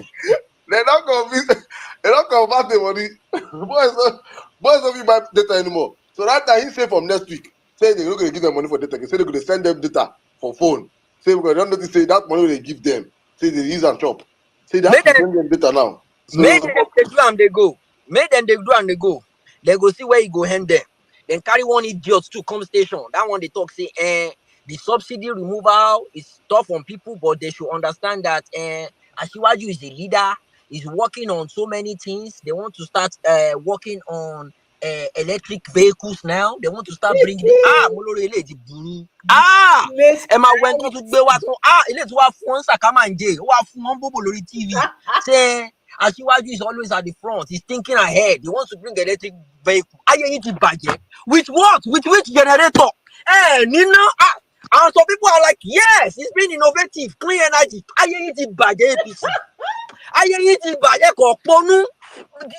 Most of you, any masters, ninu okponu, any masters, ninu arinde, any masters, honestly, someone is telling you they want to bring in electric cars, and their IP say, how are you going to power the fucking car? You need to see comments. People are like, wow, wow. You don't do. Bro, honestly, that I saw that tweet, it just blew my head. But thank you guys. I'm all sweaty right now. I'm pissed right now. But yeah, I'll jump in later on and add more to my submission. But thank you guys for coming. Obedient, we are winning this. We are winning. We got this. We're top of our games. Thank you so much. I'll come with the roll call in a bit. Back to you, Saddam. I want to hear. Thank you very much, my brother. Thank you. I don't laugh, Tanya. Electoral interests. When you galvanize me and make me spend my money, when you take out of my tax and you run a sham of an election, Section 40 states the right to peaceful assembly and association for all citizens entitled to assemble freely and associate with other persons, and he may form or belong. He that is without sin cast the first stone. Please remember, the law is not the election. The law is not the census. The law is the law. You make a law, it becomes. The presidential was halted for 72 hours. You are mad. You're taking the piss and you're taking me for a. As an obedient, I want you to go to bed tonight.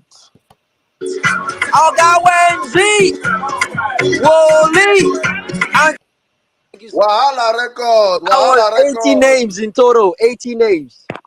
Wahala records. Please, for your wedding ceremony, for your birthday, for your after party, your concerts, for your events, apart from burial. Except it's the burial of APC. You can invite my artists to perform. You can see hot energy everywhere. Opo. Yeah? Thank you guys. You're welcome to the violence space. We want to take this space off right now. I have people in the comment section that ask, Jocelyn, I'm me first come church, I'm me first come box today. We see all your comments. I'll be reading as much as I can in the limited time that we have. But before then, let me bring in the Sizzle experience. It's anxious moment on the show right now. Guys, fasten your seatbelts. Relax, melembe, as I bring in right now my brother and friend N6. N6, you have the space. Good evening. Welcome. Good evening. Welcome. Thank you very much, Obedience. Welcome to the Auditorium of Violence. I want to first of all kill one fallacy that started yesterday. There is no possibility of a rerun. As an obedient, I want you to go to bed tonight with one thing. If you can beat your chest and tell anybody in the world one thing, it is that there will be no rerun. There is no technicality by which you can pass a man who has at least 9 electoral discrepancies into office. There is no technicality. Well, you can run a technicality is when there is one flaw, one failure. You can tweak here or tweak there. Please remember, the law is not the election. The law is not the census. The law is the law. You make a law, it becomes a law. You tweak a law, it becomes a law. You outrightly change a law, it becomes a law. You amend a law, it becomes a law. You tell Nigerians that a drug dealer can become president, it becomes a law. You tell Nigerians that a man who has never submitted any document from birth certificate till now, and that document is accurate, you tell Nigerians that such a man can be president, it becomes a law. All right. Midsummer, as far as I'm concerned, was a huge moment where the gods and heaven, one more, show that they have an amazing sense of humor. One of the biggest ironies of the Midsummer case was the fact that most of the APC members, Aburo Dikwa in particular, had the most to say about this young girl's certificate forgery. When we are proving to you that Tinubu was already engaging in all manners of forgery, probably before Midsummer's age. So here we are. How he that is without sin cast the first stone. The APC people had the most to say. What you noticed Obedience was saying was, if she's right, if she's wrong, prove it. Jam also has its own issues. The same Jam that told us Snake swallowed 36 million naira might be wrong. When everything was proved beyond reasonable doubt, that story has moved on. But I repeat, he that is without sin should cast the first stone, and the least people that should have anything to say about early onset childhood certificate forgery is an APC member. So let us get that clear. Now, back to this whole rerun issue. The original election, in a nation that was owing 77 trillion naira, Muhammadu Buhari squeezed out 355 billion naira of taxpayers' money for the last election. Nigeria does not have 355 billion to waste. If you are a judge in the judiciary, I want to remind you of a part of the constitution that the Nigerian elites do not like, but it actually exists. And that part of the constitution is section 40, the right to peaceful assembly and association, aka the right to protest. Every person shall be entitled to assemble freely and associate with other persons, and he may form or belong to any political party, trade union, or any other association for the protection of his interests. Fundamental human rights under the 1999 Constitution as amended. Dear Nigerian Chief Justices, let me read you your law again. Section 40 states, the right to peaceful assembly and association for all citizens of Nigeria, obedience included. Every person shall be entitled to assemble freely and associate with other persons, and he may form or belong to any political party, trade union, or any other association for the protection of his interests. When you trample upon my electoral interests, when you galvanize me and make me spend my money, when you take out of my tax and you run a sham of an election, when you swear and call me a naysayer, call me a rabble rouser, and tell me that you're going to broadcast from beavers, from the polling units, and all of a sudden, all the electoral results came in, but somehow the presidential was halted for 72 hours. You are mad, you're taking the piss, and you're taking me for a ride. And I promise you that this same violent space that has been used to call for peace and to call for zero protests, if you move mad, we will use this platform of over 2,000 people and call for the right to a peaceful assembly. You saw us rally in our millions in every state. We will do them again. I want to remind you that a blogger in Finland could piss an entire region off to not go out on Mondays. That is how crazy things can get in this country. Bola Ahmed Tinubu lost in Abuja. He lost in Lagos. He lost on the 4 polling units on Bodilon Street. Please, I beg you, Chief Justice of the Federation, where will his headquarters of his government be located? Where are we going to locate his headquarters? He lost Kano. He lost Anambra. Where? He lost River State. Wike rig nonsense. So please, which major city of this federation will Bola Ahmed Tinubu go and lie down and be safe? At least Buhari had Daura. You lost on Bodilon. Look at this charade, this nonsense, this talk of a rerun. Kadaria Ahmed is no stranger to the Constitution and to our laws. Only one man got 25% in Abuja. Simple and short, Peter Obi won this election. Do not bamboozle me, we are not idiots. Only one man got 25% in Abuja. Let's do a quick math. A nation is divided into 36 states. Everybody won equally. Somebody rigged 8 million, somebody got 6 point something, somebody got 6 point something. But the Nigerian version of our electoral college is Abuja, the FCT.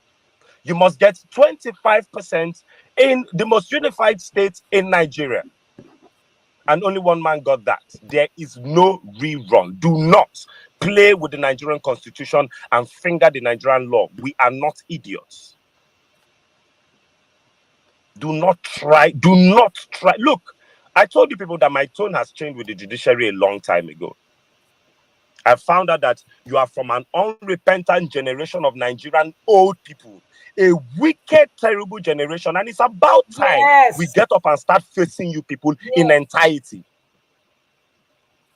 A generation that looked upon this country, had school fees paid for them, ate full chicken during lunchtime, and couldn't even provide electricity in 20-something years of democracy. You are all crazy. I'm telling you. Share we told INEC, mess around and fuck around and find out. And Yakubu Mahmoud wanted to try his luck. He's the #1 most infamous person in Nigeria. No wahala. Most of you have properties in the United States. I leave it to the UK. You will account for their 24 million pounds, abi euros. You will account for it. Pastor Kojo Yemade is one of the pulpit charlatans we have in this country.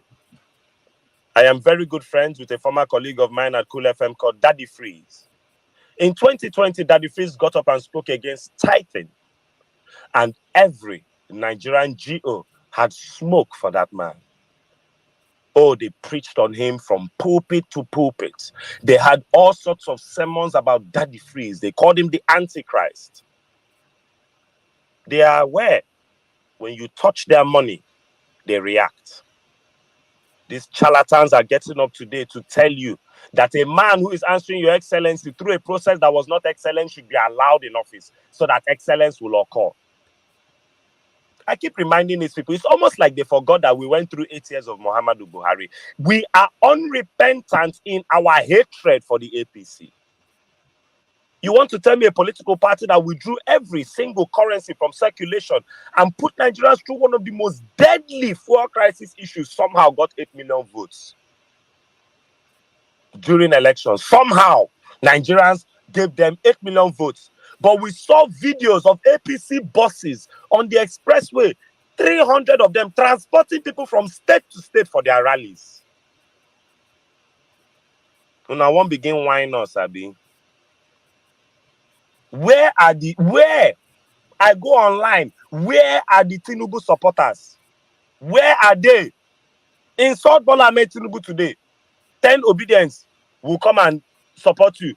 2 bad sheets, you check them, bot handles, fake handles. Some of them will have 5 numbers after the name. And somehow you won an election. Okay, even if you won the election, that means the people that voted for you don't even have mobile phones. Then you're not the person that should run this country. And we are sitting here and the Pastor Pojus and the Adeboye sat down and drank Lipton with Yahweh, but somehow has not had a discussion with God about killings in the Middle Belt. But he drank tea with the Almighty. Now, Mumu, they believe Nigerian GOs. I repeat, now Mumu, still they believe Nigerian GO. Now Mumu, if you wake up by 7 a.m. in the morning and do 30 minutes of yoga and 30 minutes of calisthenics, you will live longer than waking up by 7 a.m. in the morning, burning your data and for 1 hour. When you are ready to tell yourself the truth in this country, we will move forward as a collective. Thank you. People are there asking Pastor Kojo, you complete the verse. Block him. Thank God, say man, God no be man. Because if not Pastor Kojo, they pearly gates on Judgment Day, maybe the angel where they say make it go peace. May Kojo just send me on this place, man, go shit 1 hour. If you block the whole Nigeria from entering heaven. I'm telling you. The pastor came out and was blocking people because they disagreed with his sermon. What a time to be alive. Please repeat that line again. I don't think people understand. Which line, my brother? What did you just talk now? He said a pastor came out to be blocking people. A pastor came out to block people in Nigeria because they disagreed with his sermon. What a time to be alive. Look, Nigerians, I told you, I said, karma and nemesis are on the prowl in this country. You better be careful. Peter Mba fucked around in Enugu and he's finding out the hard way. NYSC cannot even help him. Exactly. When he's done, he will come down in that Enugu and Edoga will enter his rightful position. Sanwo-Olu, when he's done with his own charade, he will come down in Lagos. We must dismantle this criminality once and for all. We must dismantle this. Look, Mesoma has me even more worried. How many people have been seeping through the cracks of jam with fake results? I'm telling you. How many people? If somebody has that is an 80-something-year-old man has fake result from primary school, and the senior advocate of Nigeria is supporting him today and telling you great men schooled from home. Please let that sink in. Make that one sink in. We don't even know where this man come from. His place of origin, his identity is still very much in question. And an 80-something-year-old man from wherever he came from till now, he's a fraud. Everything about him is fraudulent. We don't know who he comes from. We don't know his real name. We don't know whether he's a man became woman. We don't know whether he's a woman became man. We don't know anything about him. An 80-something-year-old fraud. Hey. Why are you shocked that a pastor? I've asked in Nigeria today, one of the first things Paul Kagame did in Rwanda said, if you do not have a theology degree, you cannot be a pastor, and close down 3,000 churches. I don't understand how a man can get up and say he received a fictitious email from God that he should be a pastor, and he will start collecting people's money and start cooking the Bible, and he'll be allowed. Lagos pastors know they ever open branch for North. From Lagos, open multiple branches on the island. Pium, next branch, London. Pium, next branch, UK. Branch. How true is that? How true is that? You don't see them opening branch in the North. There's no branch of any of these major. Most of them don't have branch. Once they open for Lagos, like maybe they go start for Yanapaja, that's Shangisha, those areas that are not popular. Before you know anything they happen, they try to get land for island to build church. Once they open church for island, they go tell you say they won't get branch for London. Next thing they won't get land, they won't get church for America. I'm telling you, these people are jokers. When you go talk about the religious people, when they preach all the false, when you go come and talk, say make they examine religion, all the religions without exception for Nigeria. Make they torchlight them. People go they come up in arms, ready to defend. Does God need your defense? That's the question. Does he need you to defend him?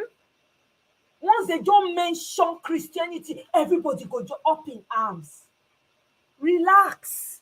Only God now know who they worship him in spirit and in truth. Is that not what your same Bible preached? Hey! You know they ever go Southern Kaduna? If you go Southern Kaduna, go Benue, now only Ekwa. Now only Ekwa church. Exactly. Church where then they key their pastor, at least they go key 10 of their pastors every year. Now those churches, they get mine spread for North. Tell me when last where is House on the Rock branch, Southern Kaduna? House on the Rock branch, Meduguri. Where are they? Once they open branch in Lagos, open branch on the island, open branch for Ikeja Yahoo Boys. Pium, next one US, next one UK. Continue. Crusade every day for Dallas. No crusade. Every day crusade. Tomorrow they'll be telling you that Jesus Christ attracted more people than Burna Boy. Yeah. Did Jesus tell people to do concert for him? Ataya. Jesus tell Namona do concert for him. Jesus gather 5,000 people, give them food, made them chop. When last did the Nigerian church do a food bank, for God's sake? God go bless you. When last? Every day. Performance, concerts. Today they're dragging with Davido, tomorrow they're dragging with Burna Boy. Mona, they continue. You see them in their tens of thousands burning data 7 a.m. every morning. But the ones that need to wake up and jog will not do it. You don't have the discipline to move your life forward. Keep telling yourself that spiritual discipline will account for earthly discipline over your body. Deceive yourself in any facet you want. Meanwhile, your pastor, they go gym. Your pastor, they go gym. You they see your pastor muscle. Your pastor no saying one lift to 90 years old, they carry weights. But your pastor, when they go gym, he no go do Instagram live of when. No, they go wear tight shirts. tight shirts. Now their suit they straight pass. You go see them. The thing go pencil go down. Then they show you their abs. Meanwhile, they tell you they kabash for your healing. When in the treadmill, make yourself get up, climb treadmill. Make una de mumu una self. Na mumu they follow Nigerian GOs in 2023. The mumu una self they go. Look, there is no rerun.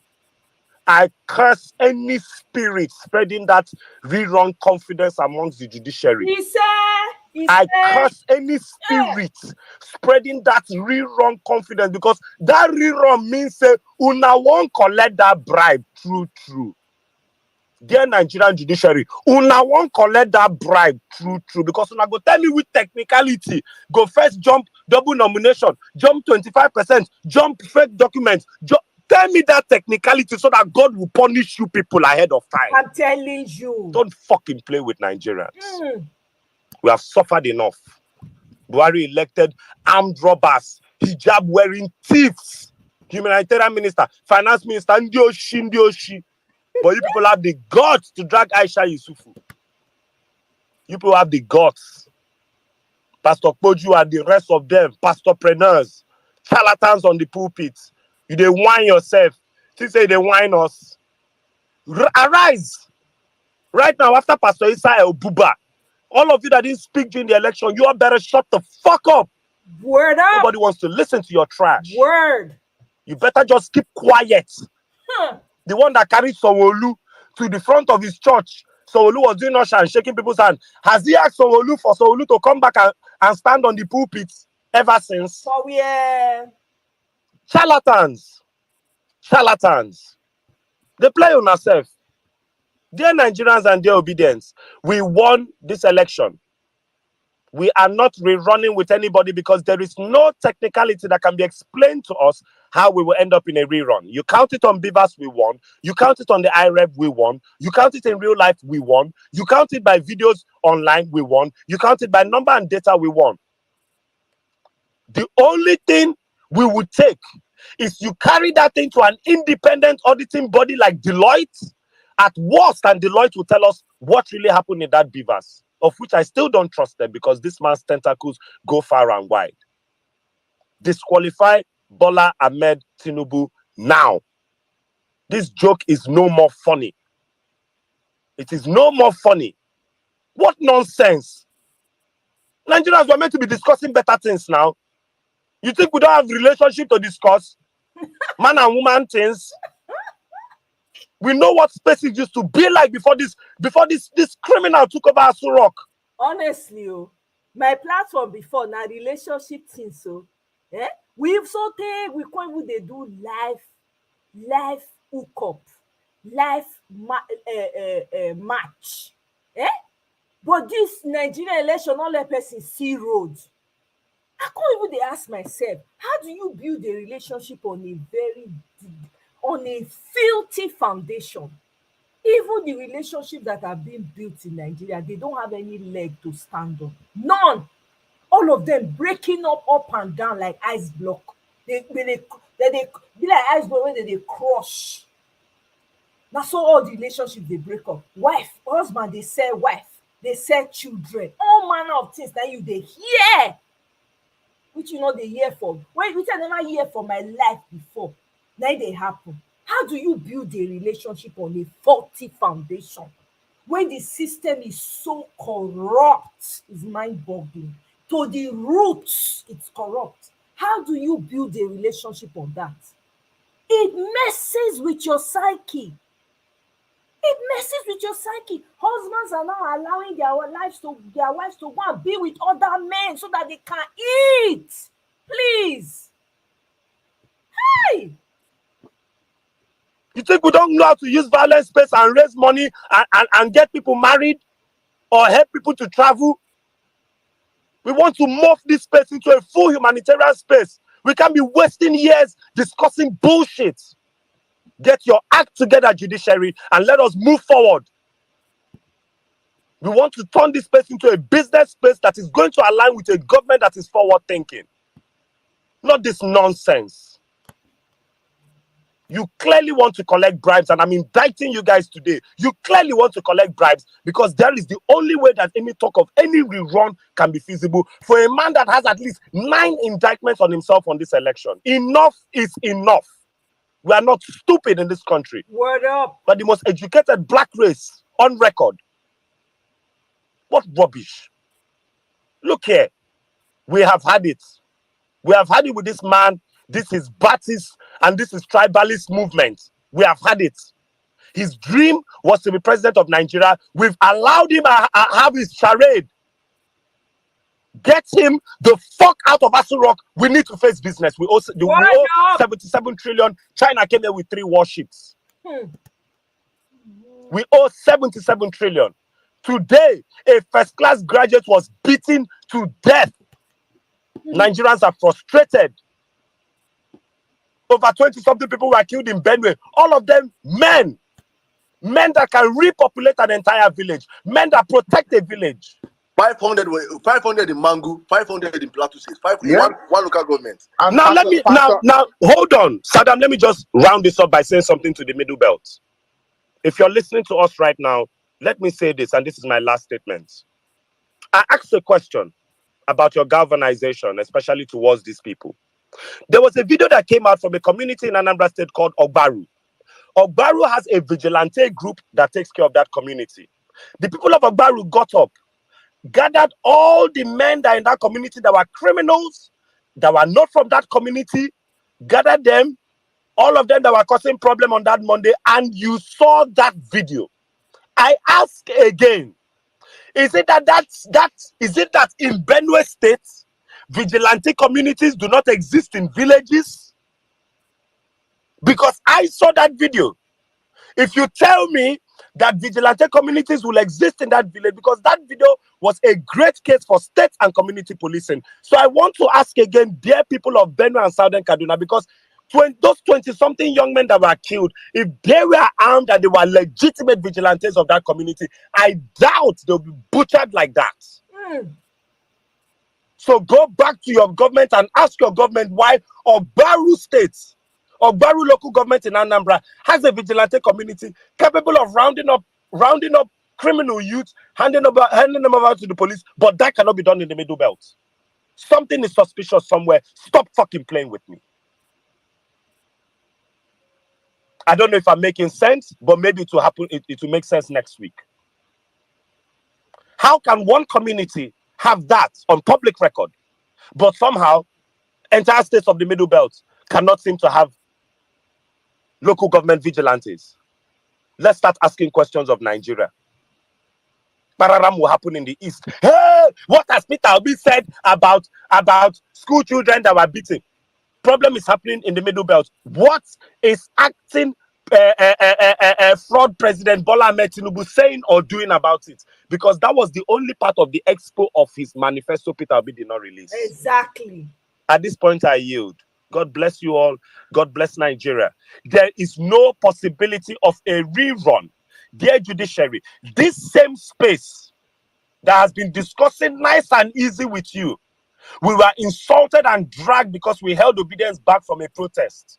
I promise you, give that stupid ruling that is in your stupid heads, because clearly you have collected the kind of stupid money Mahmoud Yakubu collected that made him feel he can go against this country. I promise you that you are the last bus stop we have been waiting for. After you guys, we will come back here and count our teeth with our tongue. God bless you and God bless Nigeria. I yield. Word up. See, I brought this intention because the man, this guy was the Jimmy and this guy. Everything when they say my mind, sometimes you go the verse, you don't know how to put the words. Sometimes you're so angry you don't even know what to say. When I listened, because I was so upset this morning when I woke up, I'm like mad at everything that's going on in Nigeria. And I say, let me go on violence space, because I know that they usually have their space, every 2 days or so. Hey, when Jimmy Fair talk, I say, hey, I have come to the right place. Everything where e dey my spirit, na this boy, this man, dey pour come out. And then this MD now stepped in, MC now stepped. I say, hey, correct. All my verse is complete. It's complete, it's done. What else is there to say? We cannot continue like this, my people. We cannot. It's impossible. We cannot continue like this. You see all this nonsense when they talk about rerun or no rerun. Anybody right now when get social media platform, you need to dey spread the word to say hell to the no to rerun. It cannot happen. May they just give the man im property jejely.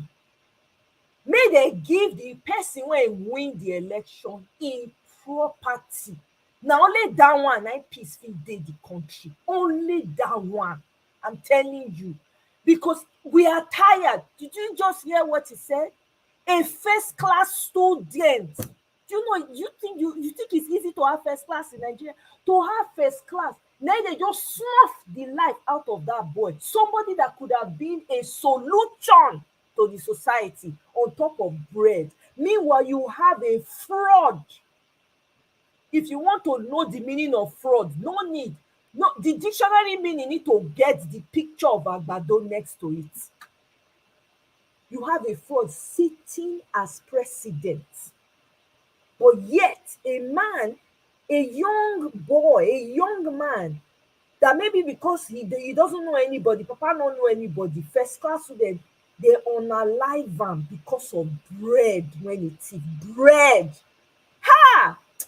But I have to say, Nigerians, una heart wicked. Bread, that kind of thing when you go say, oh, you go even understand because of how tough the economy is. People's minds are so messed up on top of bread, for crying out loud.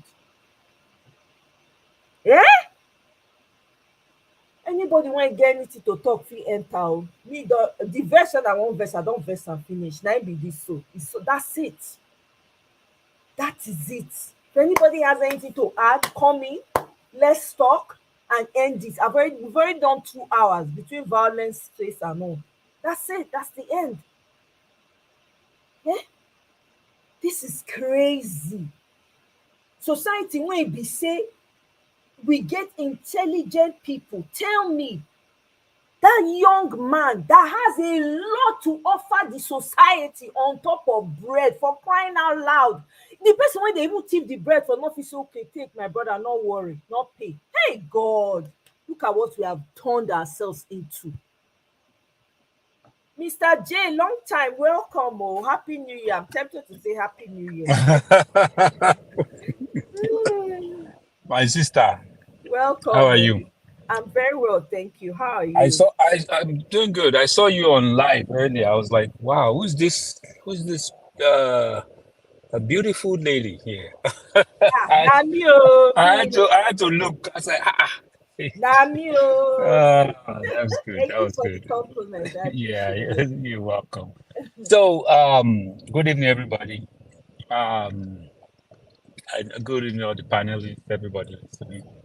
Just go on. I'm about to switch devices. Just go on, okay? Okay. In case you don't hear me. I see. I want to comment about this rerun thing.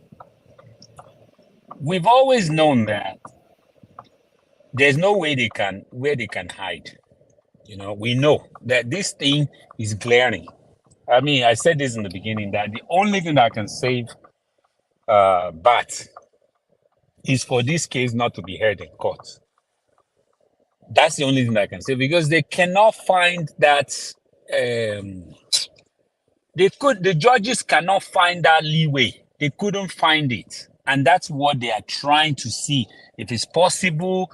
They are weighing it. They are weighing it. Okay, what if we say this? What if we say that? Even the judges themselves, and I know they are listening to us. They themselves are also they are also picking up the phone and talking to these people and say, okay, these are all possibilities. It will be foolish of us to think that they are not deliberating behind closed doors and saying, okay, well, if we say this, they will say that. If we say this, the people will revolt. If we say that. So they are also weighing the options.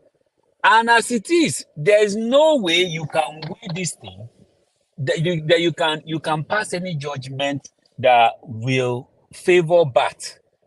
There's just no way out.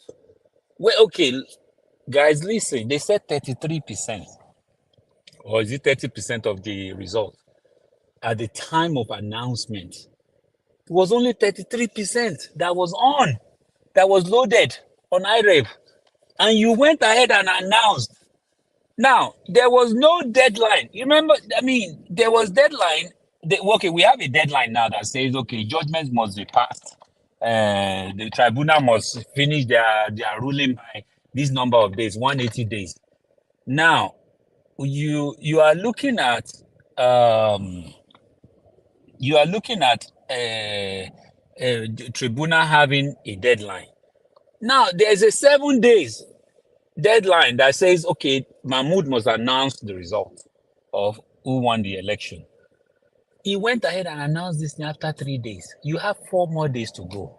So you were still under your regulation or whatever regulation they think they have. So he already announced this thing. 30% of the result was on. So that in itself, it's done. They can't even come up to defend that. And for them to be thinking of rerun, obviously they felt like they've been caught.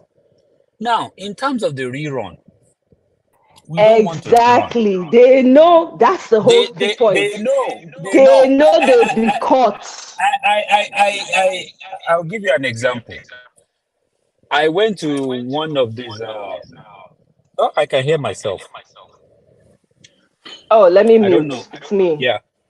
So I went to, and anybody that's been, if you've taken Airbnb. So I went somewhere one time, Airbnb, and I was supposed to be there for like a month. So I made payment ahead, and it's a lot of money. They take a lot of money, and they will tell you, oh, you cannot cancel this thing. Once you pay, the only thing, you are not going to get your money back if you are not happy with that thing. And they don't release their address. So to cut the long story short, when I got there, I was not happy with the house. And I was making excuses here and there. I said, the neighborhood is not safe. The owner said, what do you mean by it's not safe? He said he didn't want to refund my money. So finally, I found a loophole. I walked around the house and I saw something that was glaring. Like glaring. He didn't have AC in all the rooms. He had something to put on the window. I took a picture. I forwarded it to Airbnb support, customer service. Immediately saw that picture. Immediately, the guy also said, okay, can you send me the picture you send it to customer service? As soon as I send it to him, he released my money. Because he realized that, okay, you caught me. That is the same thing. All along, we have been in this tribunal. They are still fighting back and forth. They are saying, no. So they tried this Arabambi, this guy, Babalawo guy. They tried him. They put all these people all along because they knew that if we open the nyash of this election thing, it will totally destroy them. So they were trying to avoid it before we get to this point. Finally, the moment that we've been waiting for was the moment for them to defend, to present the evidence, and that was the final say. That was the final moment they were waiting for, that we're all waiting for. And guess what? They couldn't produce more than one. If they gave LP enough time, we'll have produced more witnesses. I mean, the thing was getting sweeter every day. Oh, they will present this Amazon engineer today. Tomorrow they will present this person. Next tomorrow, we only presented 11 people. And look at them, they presented one. They gave them 7 days to defend themselves. They could not, they ended the thing after 1 day. 1 day like this. Because what are you going to defend? Are you going to say that, oh, we uploaded it? No, the evidence is too much. Then look at the 30% that was loaded. Once you come up with that and say, okay, it's 30% that was loaded, that is it. So the evidence is here. They have to give it up. But in terms of the rerun, this is my problem with that. You cannot have a rerun with BAT. That is absolutely not going to work. Because you remember what happened in the governorship election. in Lagos, we won Lagos State in presidential. Now, tell me how we won in the presidential, suddenly we now lost the governor. It doesn't add up. Even if we are going to, I will understand if the margin of winning comes down. But to think that we are to lose that governorship election in Lagos State is not making any sense. So basically, what they are going to do is exactly what they did in Lagos. They learned all the errors. They learned all the errors in Lagos State. They learned in the presidential. Then they decided, okay, this is how we're going to go about this time around. We are going to do this. We're going to do that. We don't know exactly how they are going to do it when they go for a rerun. But for them to be preparing for a rerun, they are not preparing for a rerun on a platter of plain, oh, we are going to upload it and there won't be violence and there won't be any problem. We are just going to go to the polls believing. Most especially, the policies of this Agbado man so far is anti-people. All his policies are anti-people. So obviously, if he was smart enough, he would actually have used this time that he's been president to actually win more people to his side. But unfortunately, he has actually lost his own people. Unfortunately, if they were to be a rerun, or fortunately for us, it will be a landslide again. But unfortunately, nothing in Nigeria is going to be done free and fair.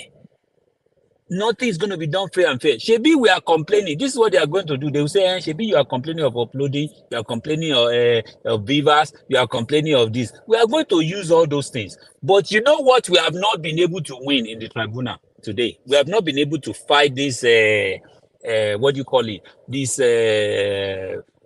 all these people that were beating people at their polling stations. We've not been able to fight that because that has always been Nigeria's thing. And that's what they used in Lagos for GRV. They went in and disenfranchised voters on that election day. That is what they are going to do if we are going to go for a rerun. What they will do is they just mobilize all these stupid police officers. And I'm saying this so that we know this is your plan. If there's going to be a rerun, they will use all these people at every polling unit so that they will prevent our voters from voting. So by the end of the day, they will upload it. They will follow the electoral law and they will win legally. And they will say that, look, we are winning. We won again. So everywhere that we have won or that we have our number, they will mobilize. Now he has the national, resources at his fingertips. So what do you think he's going to do? They're going to spend all the national money to mobilize. He doesn't even need the money of the treasury. Then we are now saying, we are going to do a rerun. Rerun of what?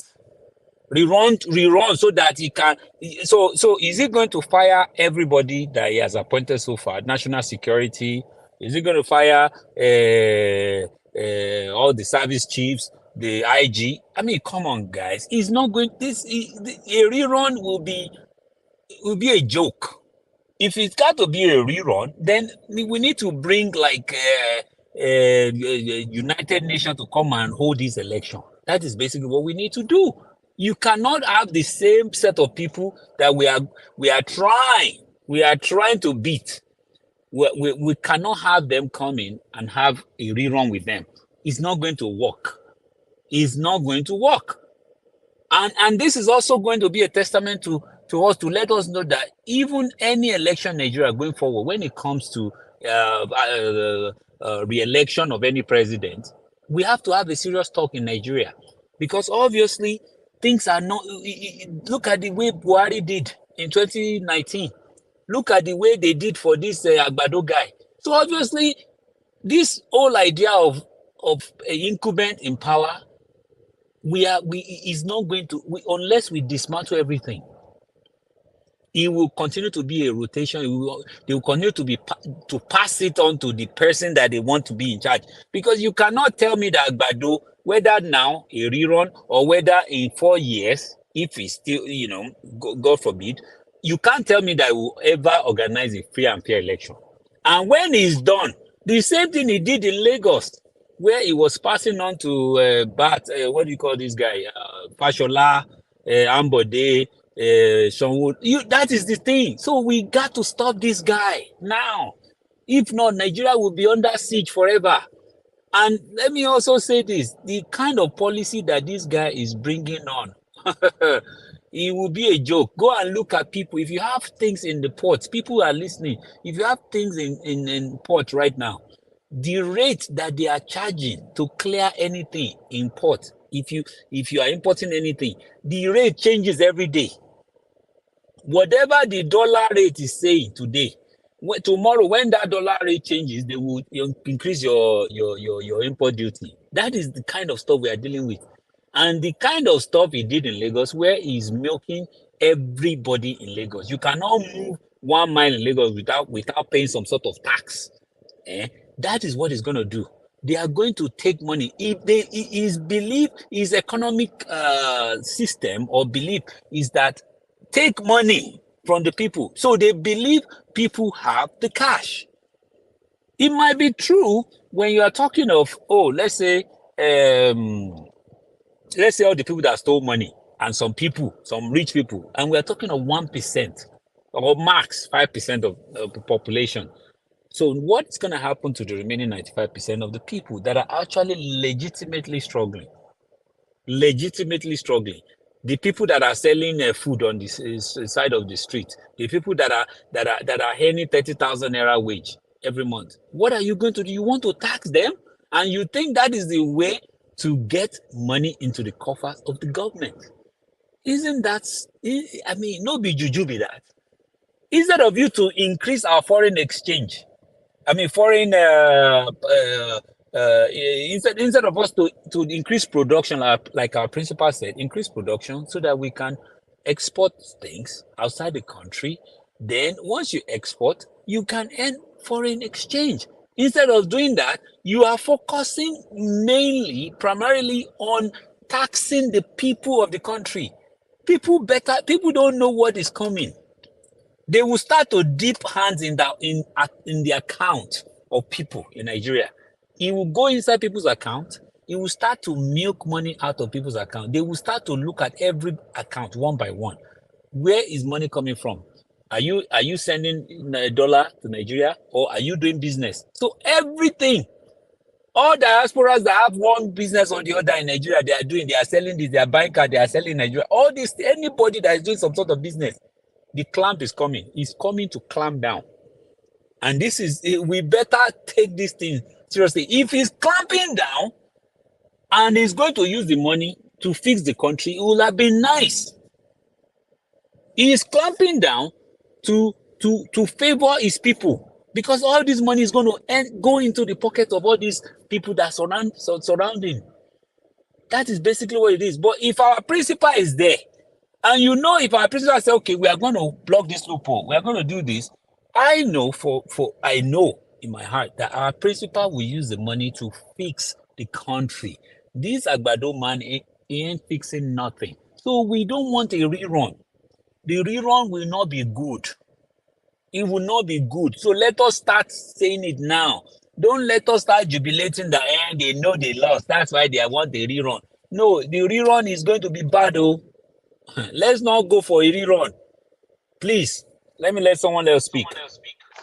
Thank you very much, Mr. J. I really appreciate that. Look, this consensus amongst all truth-speaking, those who are standing for justice, is that there should be and there is no rerun. And that's why we have the hashtag no rerun. According to Rita, Sister Rita, thank you very much. No rerun. Disqualify Tinubu now. No rerun. That's the consensus amongst most of the obedience. I did see a video earlier of someone in the north, someone galvanizing people, saying that he's just, prepping himself just in case there's a rerun. And he's getting people together. Now, for me, we already have a clear winner. There is nothing to even talk about. Give us our property. It is clear. The man did not win in any major city in Nigeria. You not reach if I want a calculator, you not reach 100,000 people when vote for Agbado. The people when they vote for now, people when they bribe with 5k, 2k, 1k, the ones that they give 500. Remember those videos that were circulating where they give some people or amajuris, they give them 500, small money. The ones that they use bus, they carry from one place to the other. Those are the people that voted for him. If you add all of them together, just being generous, so I know say they not reach 100,000. I will say 100,000. To be generous, every other person voted for Peter Obi. I can say confidently 95.5% of Nigerians voted for Peter Obi. From every corner, northwest, east, south, no exception. So no rerun. May they hold their rerun, may they do their rerun inside their papa parlor. We don't get anywhere where we they rerun, they go. This may they give the owner of the property in property. Sister Bibi, welcome, oh, my sister. How now? Hello, my darling. We did. Welcome. Thank you. You're looking hot. Where's the dinner Oh, I'm dates? Where are we going blushing, for? no. Yes, I'm blushing, no. where are we going for the dinner dates? Where are we going for the dinner dates? So good Thank to you, see you thank guys. you. How now? I'm fine. Greetings to everyone in the comment section, and thank you so much. I enjoyed what my brother just said right now, and I totally agree with him. Um, First and foremost, I think they try to sound things out by projecting stupid narratives, which is this rerun crap we're hearing right now. And I think when they get the feedback of how people feel, right, the hashtags and every nook and cranny, it now sets them up that all right, that's not going to work. Let's try something else. And I can say that because on Saturday Violent Space I listened to, I there was this thing going around that the governor, or rather the INEC rec in Enugu State, did not want to allow the Labour Party people to inspect the beavers. And so right away, everybody was like, put his name out there. Let us have his name. Let us have his picture, me included. And my sister, it was going round like wildfire. By the end of today's violent space, it was brought up that LP people were allowed to inspect the beavers because of how pressured the INEC rec was as to what he was doing. So I think they tried to sound this narrative. Now the narrative of the rerun is coming out. Some people are falling for it. Some people are outrightly against it. But I also think for the people that are unintelligently, and I'm going to use that word intentional, the people that are unintelligently asking for a rerun. For you to have a rerun, the person has to be qualified. And so far, Tinubu is not even qualified in any shape or form with his name, with his paperwork, with the way he started the election, with his campaign. There's nothing that qualifies him to have a rerun. So if you even want to start a rerun, are you going to put Shetima? Shetima was disqualified from the beginning. So if you are having a rerun, let us start with, is he qualified to even go for a rerun? He is not. So that story should not even come up. That projection and narrative should not even come up because it's not going to fly. More so now that everybody knows where to get information. You go here, you get what you want. You go here, you get the certificate. And all of his paperwork so far has not been tallied up to be true. So I don't know why people I think sometimes people just feel like talking, or people just feel like tweeting things, and they just wake up in the morning, okay, I'm going to make this popular. Let me trend. Let's do the rerun. It's not going to happen. Apart from the disqualification, please, are you going to bring back into reality those that have been unlived? Because so many people went down because of this thing. So if we have to go by step, let us bring those people that are sleeping now and cannot wake up because of the election that we did. That's number two. Number three, the 300 billion naira that they gave to you people. Was Was it a snake that swallowed it this time around? Abi, was it a cow? Is it the cows in Buhari's farm that swallowed all the 300 million naira? If you can bring back that money, then we can discuss the rerun. Then number 4, the 39 million pounds, Abi, 79 million pounds that EU gave you. John Tori Olorun kí lẹ fi ṣe o. Abi tá bá fẹ́ ṣe rerun láti lọ gba owó mi ni. Are we going to go and collect another and say EU o, àti today o, ẹjọ́ sà, ẹ kó owó mi fún wa. Kí ni láyé wo? Ẹ̀ẹ́dẹ̀bẹ̀rù Ọlọ́run. Àwọn onírìrànù lórí burúkú ẹ̀bẹ̀rù Ọlọ́run. Kí ló dé? It's hot afternoon sun. Don't be making me think unnecessarily. I should be thinking of how I'm supposed to be drinking pina colada by the beach side and strolling around in the bikini next to the water. I think people are making me think about real. Kí ló ń ṣe yín? Ẹ ṣọ́ra yín o. Àwọn òṣèpọ̀nú olórí burúkú. Kí ló dé? Rerun báwo? So if you people want to do rerun, ẹ lọ kó gbogbo nǹkan 30 sọnù tẹ́lẹ̀ àti 17 million pounds o àti 300 billion naira o plus the people that tó ti sùn sí tán lè jí mọ́ o then qualify the qualifiable then á bẹ̀rẹ̀ sí sọ̀rọ̀ rerun. Nonsense. Irant nonsense. It makes no sense in any shape or form. People traveled from different parts of the world to attend this election. People stopped their lives to attend this election. Are we going to count the number of days we've spent in court? Do you guys know how much it was to field 20 witnesses by Labour Party? Do you know what it took for the lawyers to sit down and prepare all their paperwork, and you wake up in the morning and decide to say, we want a rerun? My goodness. You must think you're talking to 6-month-old, not even 2-year-old, because a 2-year-old toddler will look at you and wonder, what is wrong with you, Baba? Rerun. What are we rerunning? Which race? Where are we going to with the rerun? I bet more than stop am. The one when Nasarawa women do, you never tire on her. On our wants, make all the women within Nigeria begin to the waka naked. What did they worry on her? Rubbish. Please. Disqualify Tinubu. That is the hashtag trending now. Disqualify Tinubu in every shape and form. Nonsense. Look at him going there to common speech to give to people at the Echo Mall. He could not even sentence, long too much. Had the audacity to say, I know you people are missing home. Don't worry. Don't worry about what? 50,000 naira. 9 policemen they collect every month.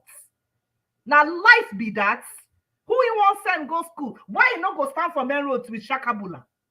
You say they open your mouth for a run. Now here say the list of ministerial people don't come out. So do a thing.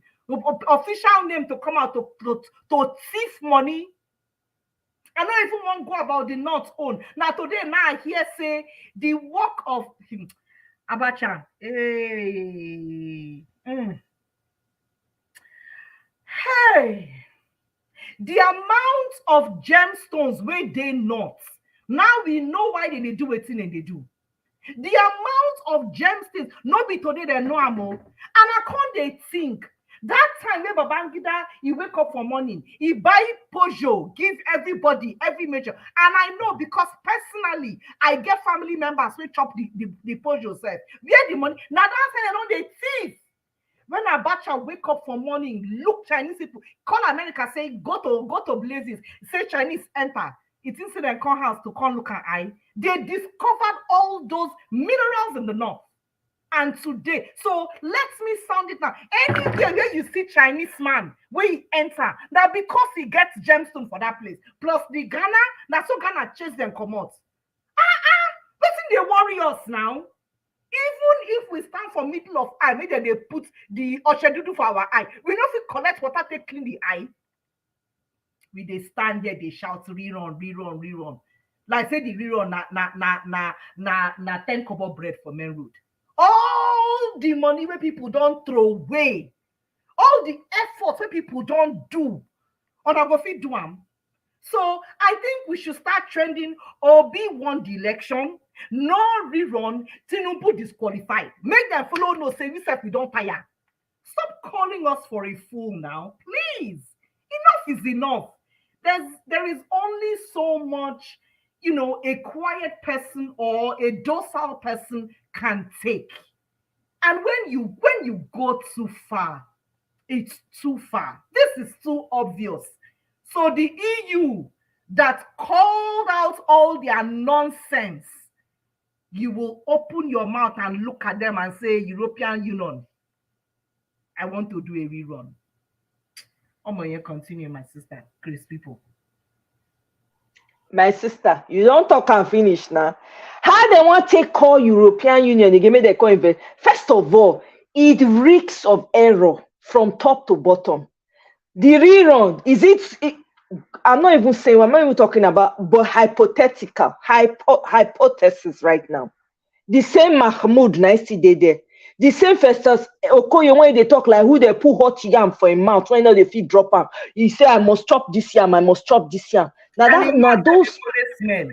Exactly. Now that kind of person, then you still want make it come sit over and make they get chance to perfect waiting they're not finished. Right? Then on top of that one, you really raised a very good point. All the people when they're on our life, will they bring them back to life? The people when they're maimed, they go put their limbs back. The people when go spend money for all the injuries when they get, they go make them so that those injuries no ever occur. I mean, on what ground? The 300 billion when the Mahmoud collects, plus the one when they give them to do the election, where that one will enter? Voicemail, plus the Rex when they hire, the money when they pay them. What you go happen to all that money? Plus the fact say, you now remember say, during that time, they can't make naira scarce. People can't they buy their own currency for their own country. So if you want to collect 5,000, you go put 1,000 down, I'll be 2,000. How they want to reverse all those one? Inside that one, they change currency, they change color, they use watercolor, change them from blue to red. They made life so difficult for the people. On top of that one, market people lose so many produce. Plantain was spoiling. At least me see video of plantain, tomatoes, a lot of things got spoiled. People made losses, recorded losses during this election. How you want to take one? How you want to step and back again to ensure that those people did not get the loss? They did not record the loss that they recorded. How? How do you do it? Then so that you go come again this time now 12 midnight when I go wake up. When I go talk, say when I don't do when I make the whole world they follow now they look this election again. So that for midnight, maybe now 1 a.m. or 12 a.m. now I go wake up, take announce again. If we won't even talk, say hypothetically, they want to do rerun. Agbado cannot be among, because from the hair to his leg, now fraud. We don't know who the man, whether an antichrist, we don't know. Because nobody seems to know where he comes from. Nobody seems to know anything about him. None of his classmates have come out. At least, even if to say get classmates, not be all of them go don't buy. Some go still they live, at least. They go still they live. They say, oh yeah, we used to call him whatever in school then. Nobody, not one person. This rerun cannot work. Make una give Peter Obi, na him win am. Make una carry him property, give am. Now we give am. Mona carry and give am. You see that rerun? Mona go dey rerun am for una parlor, una living room with all of una, all the same cult people. Mona go dey do the rerun. You see this Nigeria, we don't give am to Peter Obi. Nothing above or beneath can take that away from Peter Obi. Na him we give am to. So now must give the man in property. If Peter Obi come out today talk, say, oh, you guys should chill out. We go when we go give him. It's not about him. It is much more bigger than him. It is much more bigger. That property that is in your hand that does not belong to you in the first instance needs to be returned with immediate alacrity. And you guys just alluded to it. The fact that they're even fixing their lips to talk about a stupid rerun already tells the judiciary, if to say they have worked hard before, right now they're supposed to get the full conscience to come out and say Peter Obi won that election, because they're already telling you that they know that they've been defeated. They know that they lost. By them even hinting at rerun, it shows you that they're already guilty. So what are we talking about?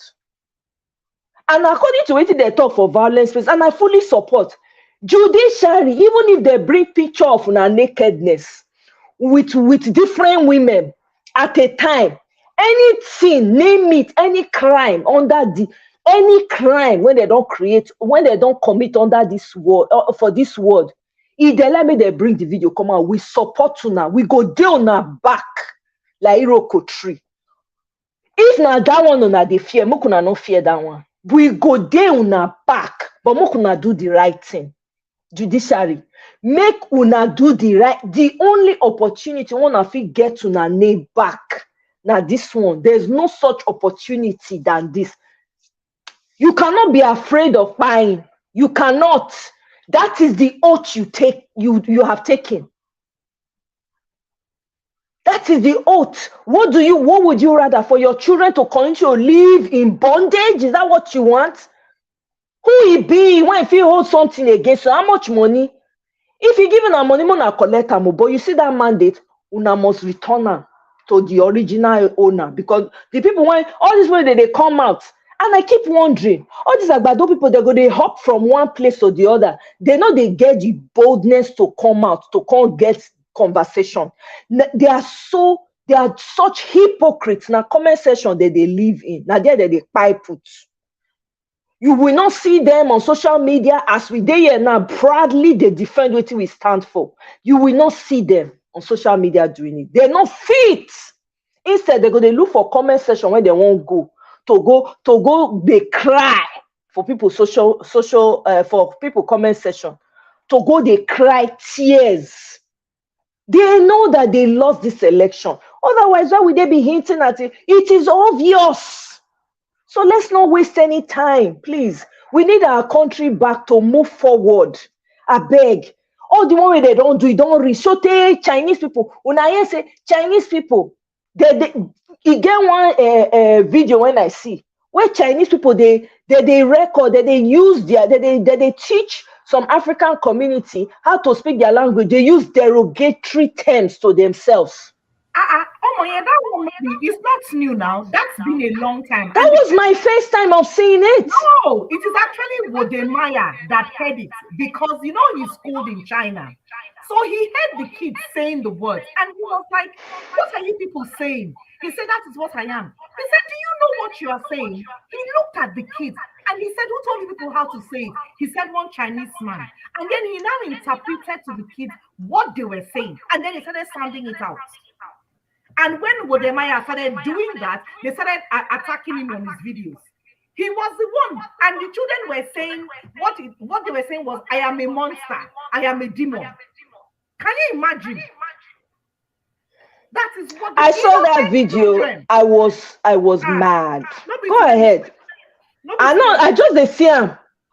You don't say where they happen. That's to tell you the kind of people that they are. And these are people that you are bringing. You don't I don't know what is wrong with Nigerians. You do not understand Shimbai of these people's language. You don't, but you openly welcome them. I'm not saying you have to understand their language, but their ways and their culture is totally different from us. And nobody, I hate to be generalizing, but nobody says anything nice about these people when they enter a community. Why? And then you now openly embrace them. For what now? We not get enough people. We never born rich. The people wait there for villages. Wait, you don't think to use those ones. So you get to go connect people come. This thing that they are doing here, as far as I'm concerned, like, what is it? I will never forget what Festus Keyamo said. Festus Keyamo said it was going to be propaganda after propaganda after propaganda. That is what we're seeing now. Now we don't finish summer own. We now they enter rerun. The next thing when we go here, I've been go one space. I've been one channel yesterday. Now I go here say there's going to be a coup. I say, hey, what is it do? New one. Rerun not do now. Now cool now. Now won't begin to they shout. The man say yes. He don't hear from him boys. He don't do this one. But then we know here, Tinubu talk say there's not going to be any coup anymore. And say why don't you people just take this man's word for a pinch of salt? He said no, that what he was sounding out to the other ECOWAS people was to tell the ECOWAS leaders in a style that they should go back and retire all generals in their country and that they should give the power to people that way that they will be in charge. So you can see the Agbado, they sit down in their houses and concoct the story, then go to different channels and different spaces and pass it out. And then, of course, obedience being, very high in energy and blood. Here, we don't have vex. According to Saddam, make people they melembe. Sometimes I think we should just listen to some of those things and just do as if we did not hear it and put out the narrative we want to hear. Because when we carry their narrative, in a way, it kind of downgrades what we are saying. Our voices now only becomes limited. So I think we should just pack them one side, say what we need to say, tell people what we need to tell, so that all this their nonsense will stop because it is getting the shame. There's noise in the background. Is that Mr. J? Is your To me. Oh, Yeah, okay. Did you I want to wanted to say say something. something? Okay. Yeah, I wanted to say something. So, thank you, my sister. Bibi, is that okay with you? For Jay to interject? Absolutely, my brother. Please go ahead, Jerry. So, my brother and my sister. So, here's the thing. I heard everything you said, and I agree with everything you said. But this is my opinion about this rerun thing. They, we are fighting the government. We are not. This is not. We have to remember. This is not a. This is not like an election after the first term. This is not like after 4 years of ruling. This is somebody that wants to stay in power.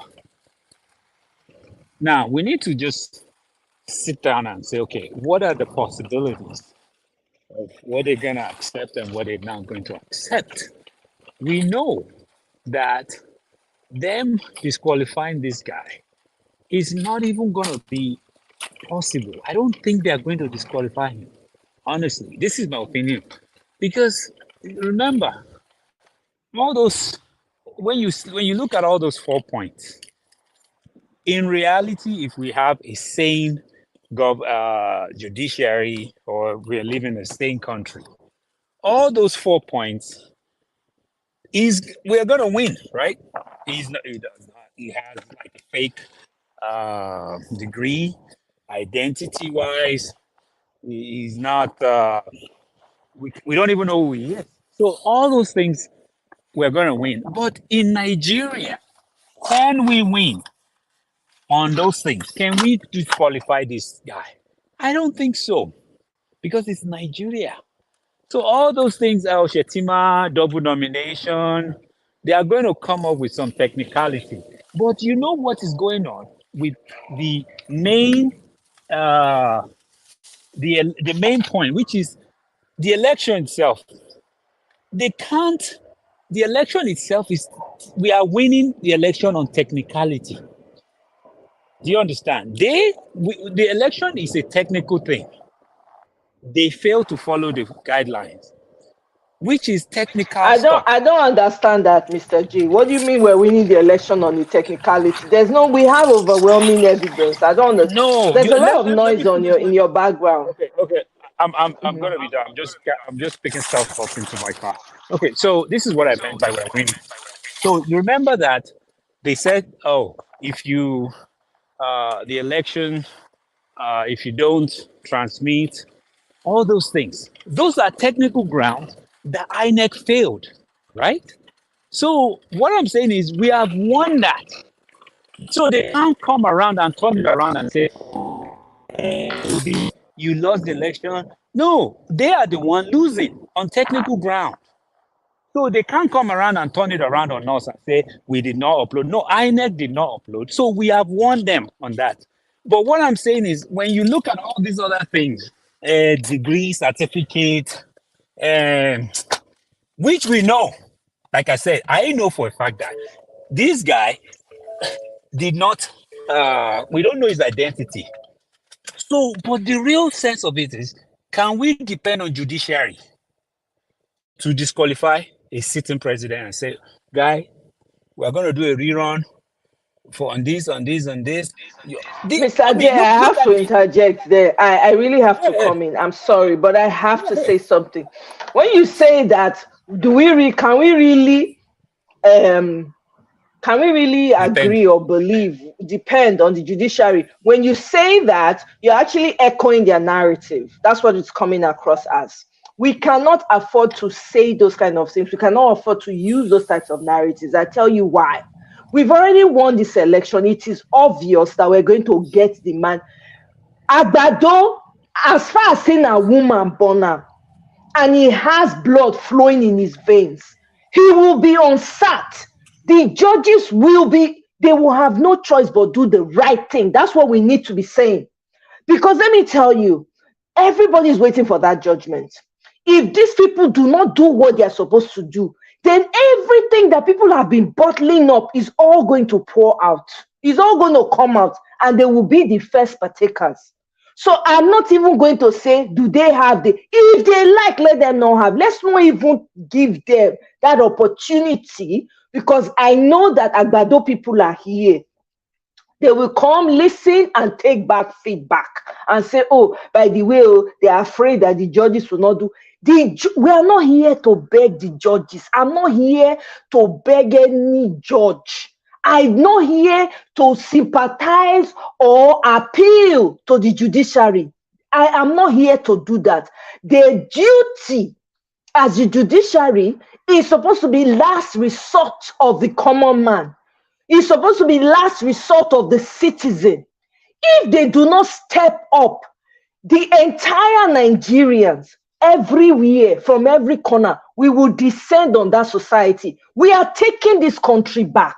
There is no going back at all. So please, when we are talking about getting this, we're not Monday morning quarterbacking. I am not about to start to have conversation about, oh, will the judiciary have the power, or will they have the courage to do F their courage. F it. I don't care about their courage. If they like, let them not do the right thing. They will be the first partaker. It's not a threat, it's what is going to happen. It is the inevitable. So please, let's not banter. I don't want to. Agbado has no brain. There's no sense in them. They don't have any sense.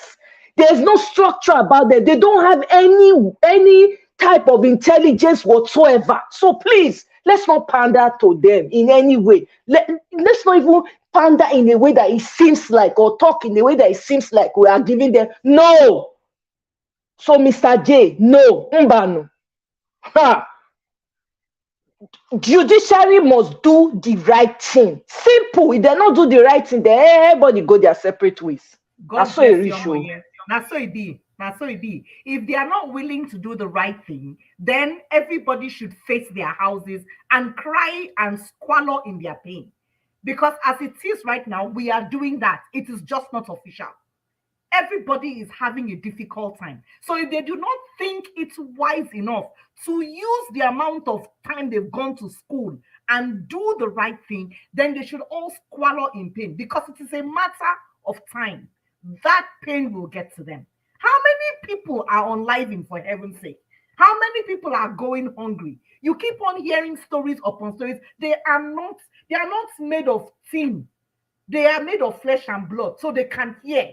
They have thinking faculty. And if any Agbado person they hear, wo, carry go meet on a papa, tell and say, make them behave well. Because make a tell on if nobody never tell on every day. Listen to me and listen to me good. Every day, every hungry child, a pained woman, a widowed mother, a fatherless child wakes up in the morning and has no plans. When they kneel down to pray, I will tell you for free, God will listen to their prayer. And God will visit the people that are causing them those pains. have it in mind when they are sleeping in hunger and they are trekking in difficulty and they are wallowing through the water that has got no means to flow in the dirty streets and the gutters of every cranny in Nigeria. They will call your name, these judges. They will pray, and God will answer that prayer. Guess what? God will visit all of you one by one for free for the pain you have caused those people, for the things that you have made them endure, for the problem you have brought on their families. God will visit all of you for free. And let me remind you all Agbado people that have refused to have common sense. As you sleep every night, as you wake up and you sleep every night and you go about, there is no minute that the problems the innocent Nigerians are going through will not haunt you. Go and write it down. You will turn and you will see crying faces. You will see difficult things that will make you not sleep well at night. I'm not mincing words. Because everybody's suffering. They cry to God and God hears it. How God decides to answer is up to him. But be rest assured, they get their answer. And if I were you, Pharaoh did not last. He tried it, he didn't last. You should learn a lesson from that. Because at the end of the day, no matter how many years you've sat down on that seat as a judge, God is the ultimate judge and he will judge every single fiber in your bone. Agbado people, if you're not here, go back, go and tell them. Nonsense. You make I end my time, Jerry. Hey, my sister, can I say something before you even go? You see, I will even take this thing up a notch. If judiciary is not willing to do the right thing, we should just end Nigeria, because it's obvious. The only thing that you people that they've done is they just don't want an Igbo person to be president. That's it. That's it. This is a racial thing. I mean, this is a tribal thing. And if you are not going to allow an Igbo person to rule Nigeria, and he has done the work, they will say, you people are not participating in politics. That is why you are not in power. They've gone and participated, and they won legitimately, and you refuse to give them power.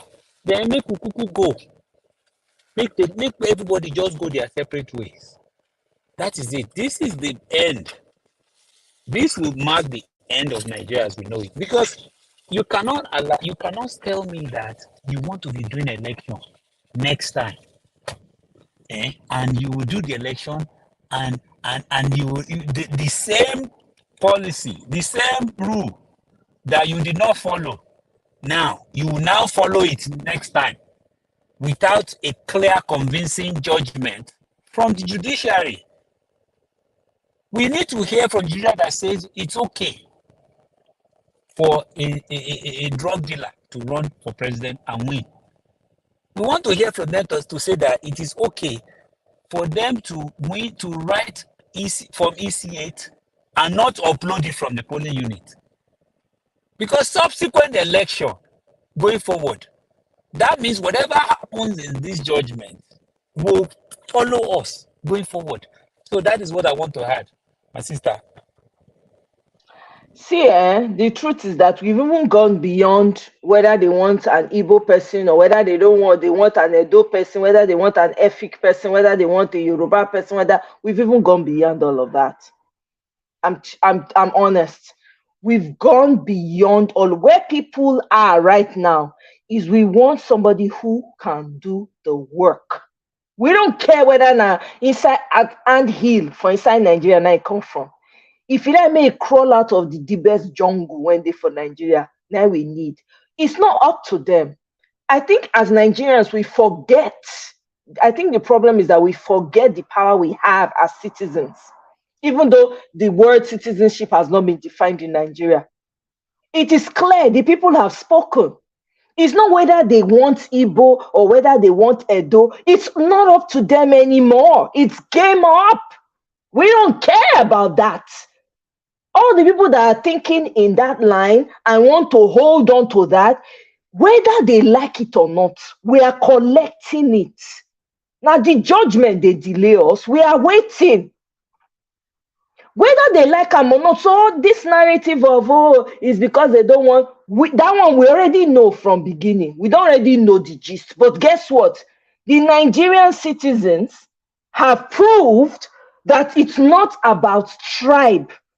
Abi, has that not been cleared? It's not about tribe. People did not vote because of tribe. 95% of the citizens in Nigeria voted Peter the Rock Obi. That alone tells you that it's not even about tribe. Forget that, yes, they have this, they are minions that want to hold on to because they've messed up their lives. They sold their properties for what they can eat and for party. Right, the ones that are tied to their apron strings, that without them they don't have anything. The ones that they use to perpetuate their hatred, but guess what? There is a small percentage of them. Everybody that voted for Peter Obi came from every corner of Nigeria, even the villages that you did not know existed. They voted for Peter Obi. That's how much impact that man. So it's not even about whether they want an Igbo man or they want another tribe to. It's gone beyond that. It's too late. As a citizen of this timeline, of this present moment that we live in, we are collecting our mandates. We are not begging them.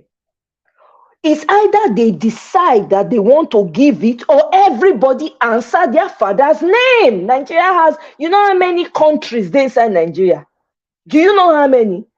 There's Okpobo, okay? Jaja of Okpobo. From the Okpobos, that one day. There's a Kalabari. These are kingdoms. There's a Edo kingdom. We have so many countries in one. So if they don't want to give it jejely and let us have our property, let everybody go and be running their affairs. Let them, everybody, because the people that have allowed these people to run roughshod over them, guess what? The same people are not allowing them to perform their traditional rites in their own indigenous homes. And I'm sure a lot of you heard about the story in Ilorin that has been trending for some time, about the lady that wanted to do her traditional rites. They said no. The Fulani people said no. She had to take it to court. I think they just recently gave her a judgment, or I don't know, something to that effect, so she can do her rites and she can serve her God or whatever. It's a lot of it is happening within the same West. The people that have taken money from these people, they analyzed one pastor and how many of his followers. Redeemed Church, over 20 people. There's so many things happening within the West. The people themselves are in anguish. Those that did not vote for this pathetic human being, they're in anguish. They're suffering. I cannot overlook the likes of Pa Adebanjo. Are you kidding me? That man came up 90-something. He has the attitude of, if I perish, I perish. I'm a Yoruba man and I'm a proud Yoruba man, but I'm standing firm. Until we hear the matter in court, we are not backing down. We are not recognizing anybody. Not be human being be that. You want to tell me that there are not a lot of Yoruba people that are like that? There are many. We will call out the ones that are doing the bad things. I will call. If you are being tribalistic, I will call you out. That one is without giving. I don't care. If na Edo person do it today, I will call her out. It's not about that. We need to get past all of this. They are not giving us anything. We are the ones that have the right to give it to them. And it is when we are silent that we give it to them. And because we've been silenced for centuries, that's why they feel like they can take it without any consequence. If you and I as citizens stand in our citizenship and say hell to the no, you think they will do anything? They can do anything. They dare not because they'll be afraid of the citizens. But because we've been lackadaisical, we allow them use the weak ones amongst us. And because we benefit from them one way or the other, our lips, our mouths are sealed. We can't tell the truth anymore. To hell with this tribal nonsense. Say, oh, because we don't give a damn whether it's not up to them. It's not. It's up to us. We are collecting the mandate. If Peter Obi like, make it come from inside tree. I don't care. Now the man winner, now we go give am to. This judgment go determine. If they not give am to am, may we find our way. May we go dey build our countries. May everybody find their way. It's not what I wish for. I don't wish for division because I've come to embrace the diversity we have. Even when I knew that diversity was affecting me directly or indirectly, I come from an oil producing state, but I never benefit anything, nothing, not one, not a dime. Where I come from is it's like a jungle in Nigeria. But the people that did not grow up in that place, in those areas, they are the ones enjoying it. They've taken the wealth. Everybody is sitting on the oil. They've taken the wealth from the people that really ought to have first right to it. They've taken it and they are sitting on top of it, and they are going around calling themselves billionaires and elite. Elite my foot. Elite my foot. We are collecting what is ours. Make everybody go develop, Make everybody go develop. The same people that were crying in Lagos State, oh, Igbos must go. Hey, if you are not an indigenous of Yoruba, oh yeah, oh, hey, this one, that one. Guess what? Chinese are taking over. Chinese are freaking taking over. We never even talk of Indians, Lebanese. Who sell land to them? Not be the same weak Yoruba people sell land to them. You rather sell to an outsider that will come and use. If you go to some of their factories in Lagos where they produce some of these, you will cry for the workers. And the workers, guess where they come from? They are mostly from the West. Who is suffering the more? If judiciary let me they do the right thing, they let me they not do. Me not they beg them, and not ever, and not because the judiciary has failed a million times over. Otherwise, even you had to call them out in their reports over the case of Lawan. How did Lawan become speaker without election? How? And they abuse one small girl. How? They never deal with the people when they're supposed to deal with. If they not give Peter Obi in property, may Nigeria scatter as support, because maybe that's what Nigeria needs. Maybe it needs to get to a place where it completely, so that we can value each other, because we don't. Clearly, we do not. Everybody is teetering on the side. As far as I chop belefu, my family chop belefu. You know, concern whether the other person hit head. All the people when they enjoy, when they know everything, say, these people land on, we don't take advantage of. May we still give them something. May we still develop. No, go to Bayelsa. I have a friend from Zambia that went to visit Nigeria recently. She said she ran into somebody that was from Bayelsa. She went and the person they invited her to Bayelsa. You know, she had these people that went with her. She went there. She has a charitable organization. She's running it all by herself, right? She went to that place. She said, "Oh my, I was in tears. These people are living in penury." Bayelsa, you know, Bayelsa is where the oil, the wells of oil. That's where they are tapping it from. Look at the state. On top of the fact that these people don't even benefit, they ruined the land. Me, I don't give. See, every Nigerian citizen that believes in the truth, because I know it's not all of us that are standing for the truth. Some of us are standing behind. We are behind, saying, let them be going in front. Let's see, their voice is loudest. When it's getting good and successful, we'll come out and join them. Look, now we go give them the chance. So it's up to you, it's up to me. Are you going to allow it? You are the citizen. It is your right. If the judiciary lie, may they not do the right thing. make judgment for fair come. Shebi the peace one that they enjoy now, make that they thank Peter Obi, make that they thank am where Gideon for the peace one that they enjoy. When the thing go happen, suddenly it go come upon them. They're not going to know it hit them. I rest too. If anybody want talk anything, may they add. I gotta go. Until Moye, you don't talk. You don't hear everything when you talk. Who gets here? Making use and well. Myself, I will end my afternoon now. Instead of me to be thinking of my pina colada and my wine, I am here opening my brain and thinking of Rerun. Rerun Olori Buruku. It's not going to work. We should start trending our own narrative so that people can start thinking differently. And I think everybody exactly. Everybody exactly should be because if you vex well, nothing will just come up for your eye like that. You go one follow the thing what I said. Greetings to everybody. Bye-bye. Thank you very much, BB. I appreciate you. Thanks for stopping. Nobody give me super chat. 3 hours. My people. Anyway, Sha, let's come to the end of the show. Mr. J, any final thoughts?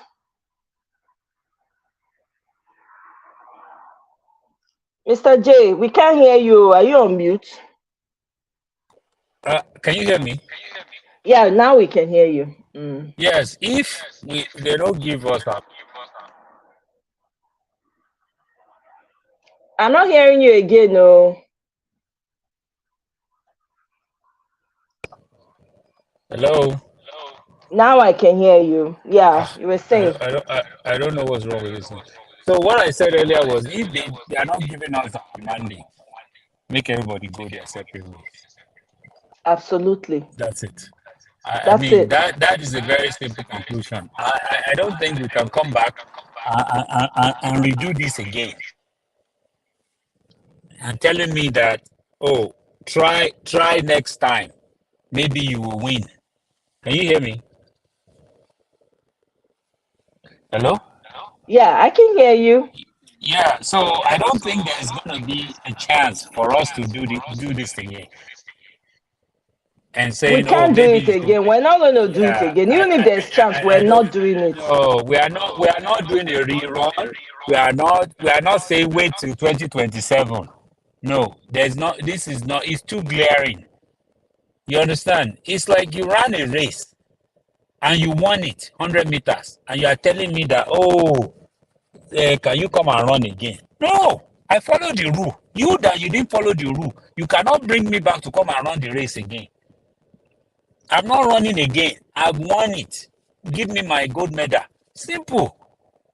We should not, if we cannot give, if they are not giving us a mandate, we are ending it. Let's just end Nigeria the way it is. Because are you going to amend the Electoral Act?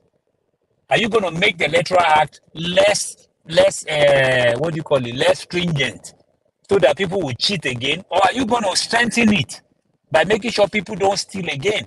Now, what the measures you are going to put there, is it going to favor cheating going forward, or is it going to help people I'm that not want to interested. Let's not even go to. Let's forget about that's what I'm saying. Let's not even address that one. Whether they like, they change it overnight. No rerun. Simple and short. We are not looking at whether they're going to tighten it or they're going to. We don't care. We don't give a damn. We need our mandate back. That's all. That if they don't give it, let Nigeria end. Make the thing scatter. Everybody go to your kingdom. Go and be rebuilding. After all, we're not supposed to be together anyway. Go ahead, though, Mr. J.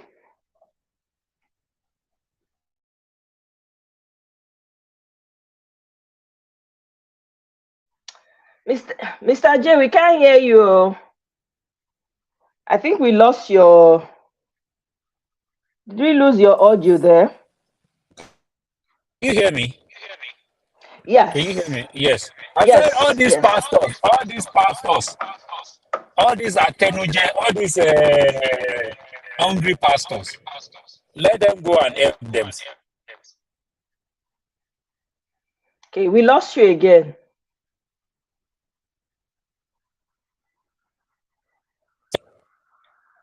hear me? Now Can you we hear me? can. Yeah, now Okay, we let me can. end. Yeah. I don't know what's wrong with my audio tonight. Yeah, it's very scratchy. Yeah, Yeah, it's I know, I static, know, very I know, static. Yeah, I but know. it was good earlier though. But thank you so much. You're welcome.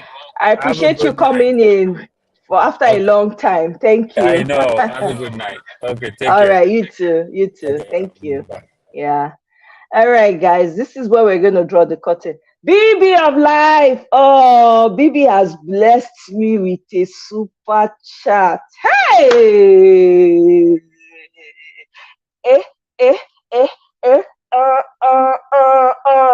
Thank you so much, Bibi. I appreciate you. Thank you for your support. I really, really appreciate. Eh? Kenny said the audio is tired, no subsidy. Are you serious, Kenny? Oh my God, my people.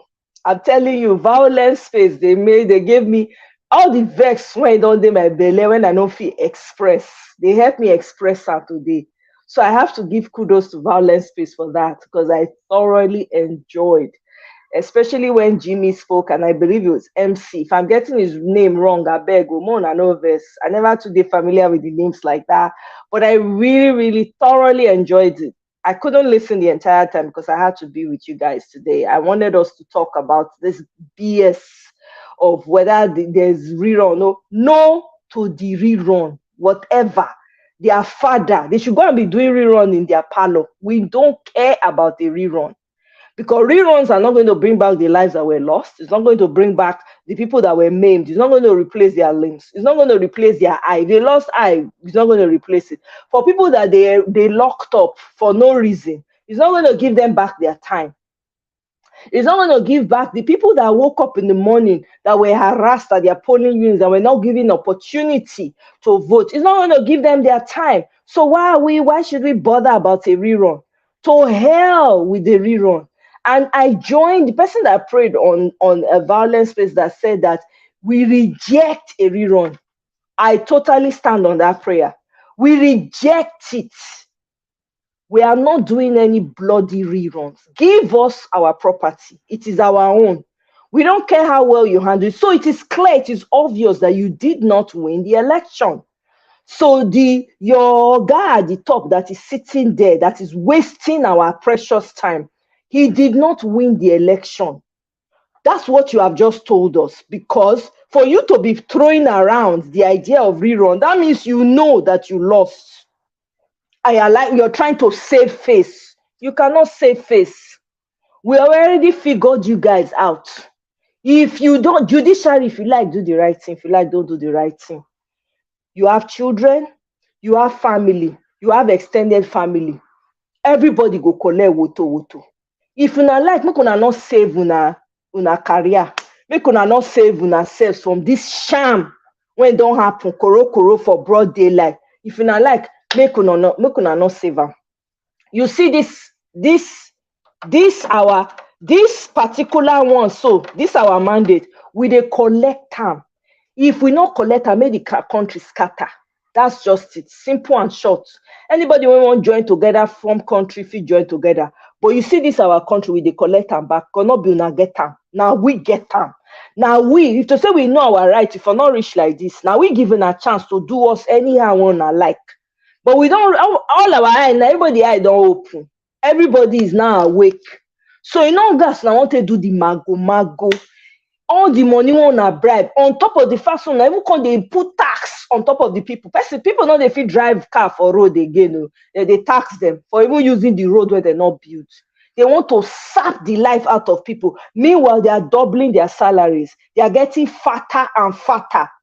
To hell with all the politicians in Nigeria. To hell with every single one of them. We are collecting our mandate and there's nothing they can do about it. My people, now here I go end them. Thank you very much for joining me.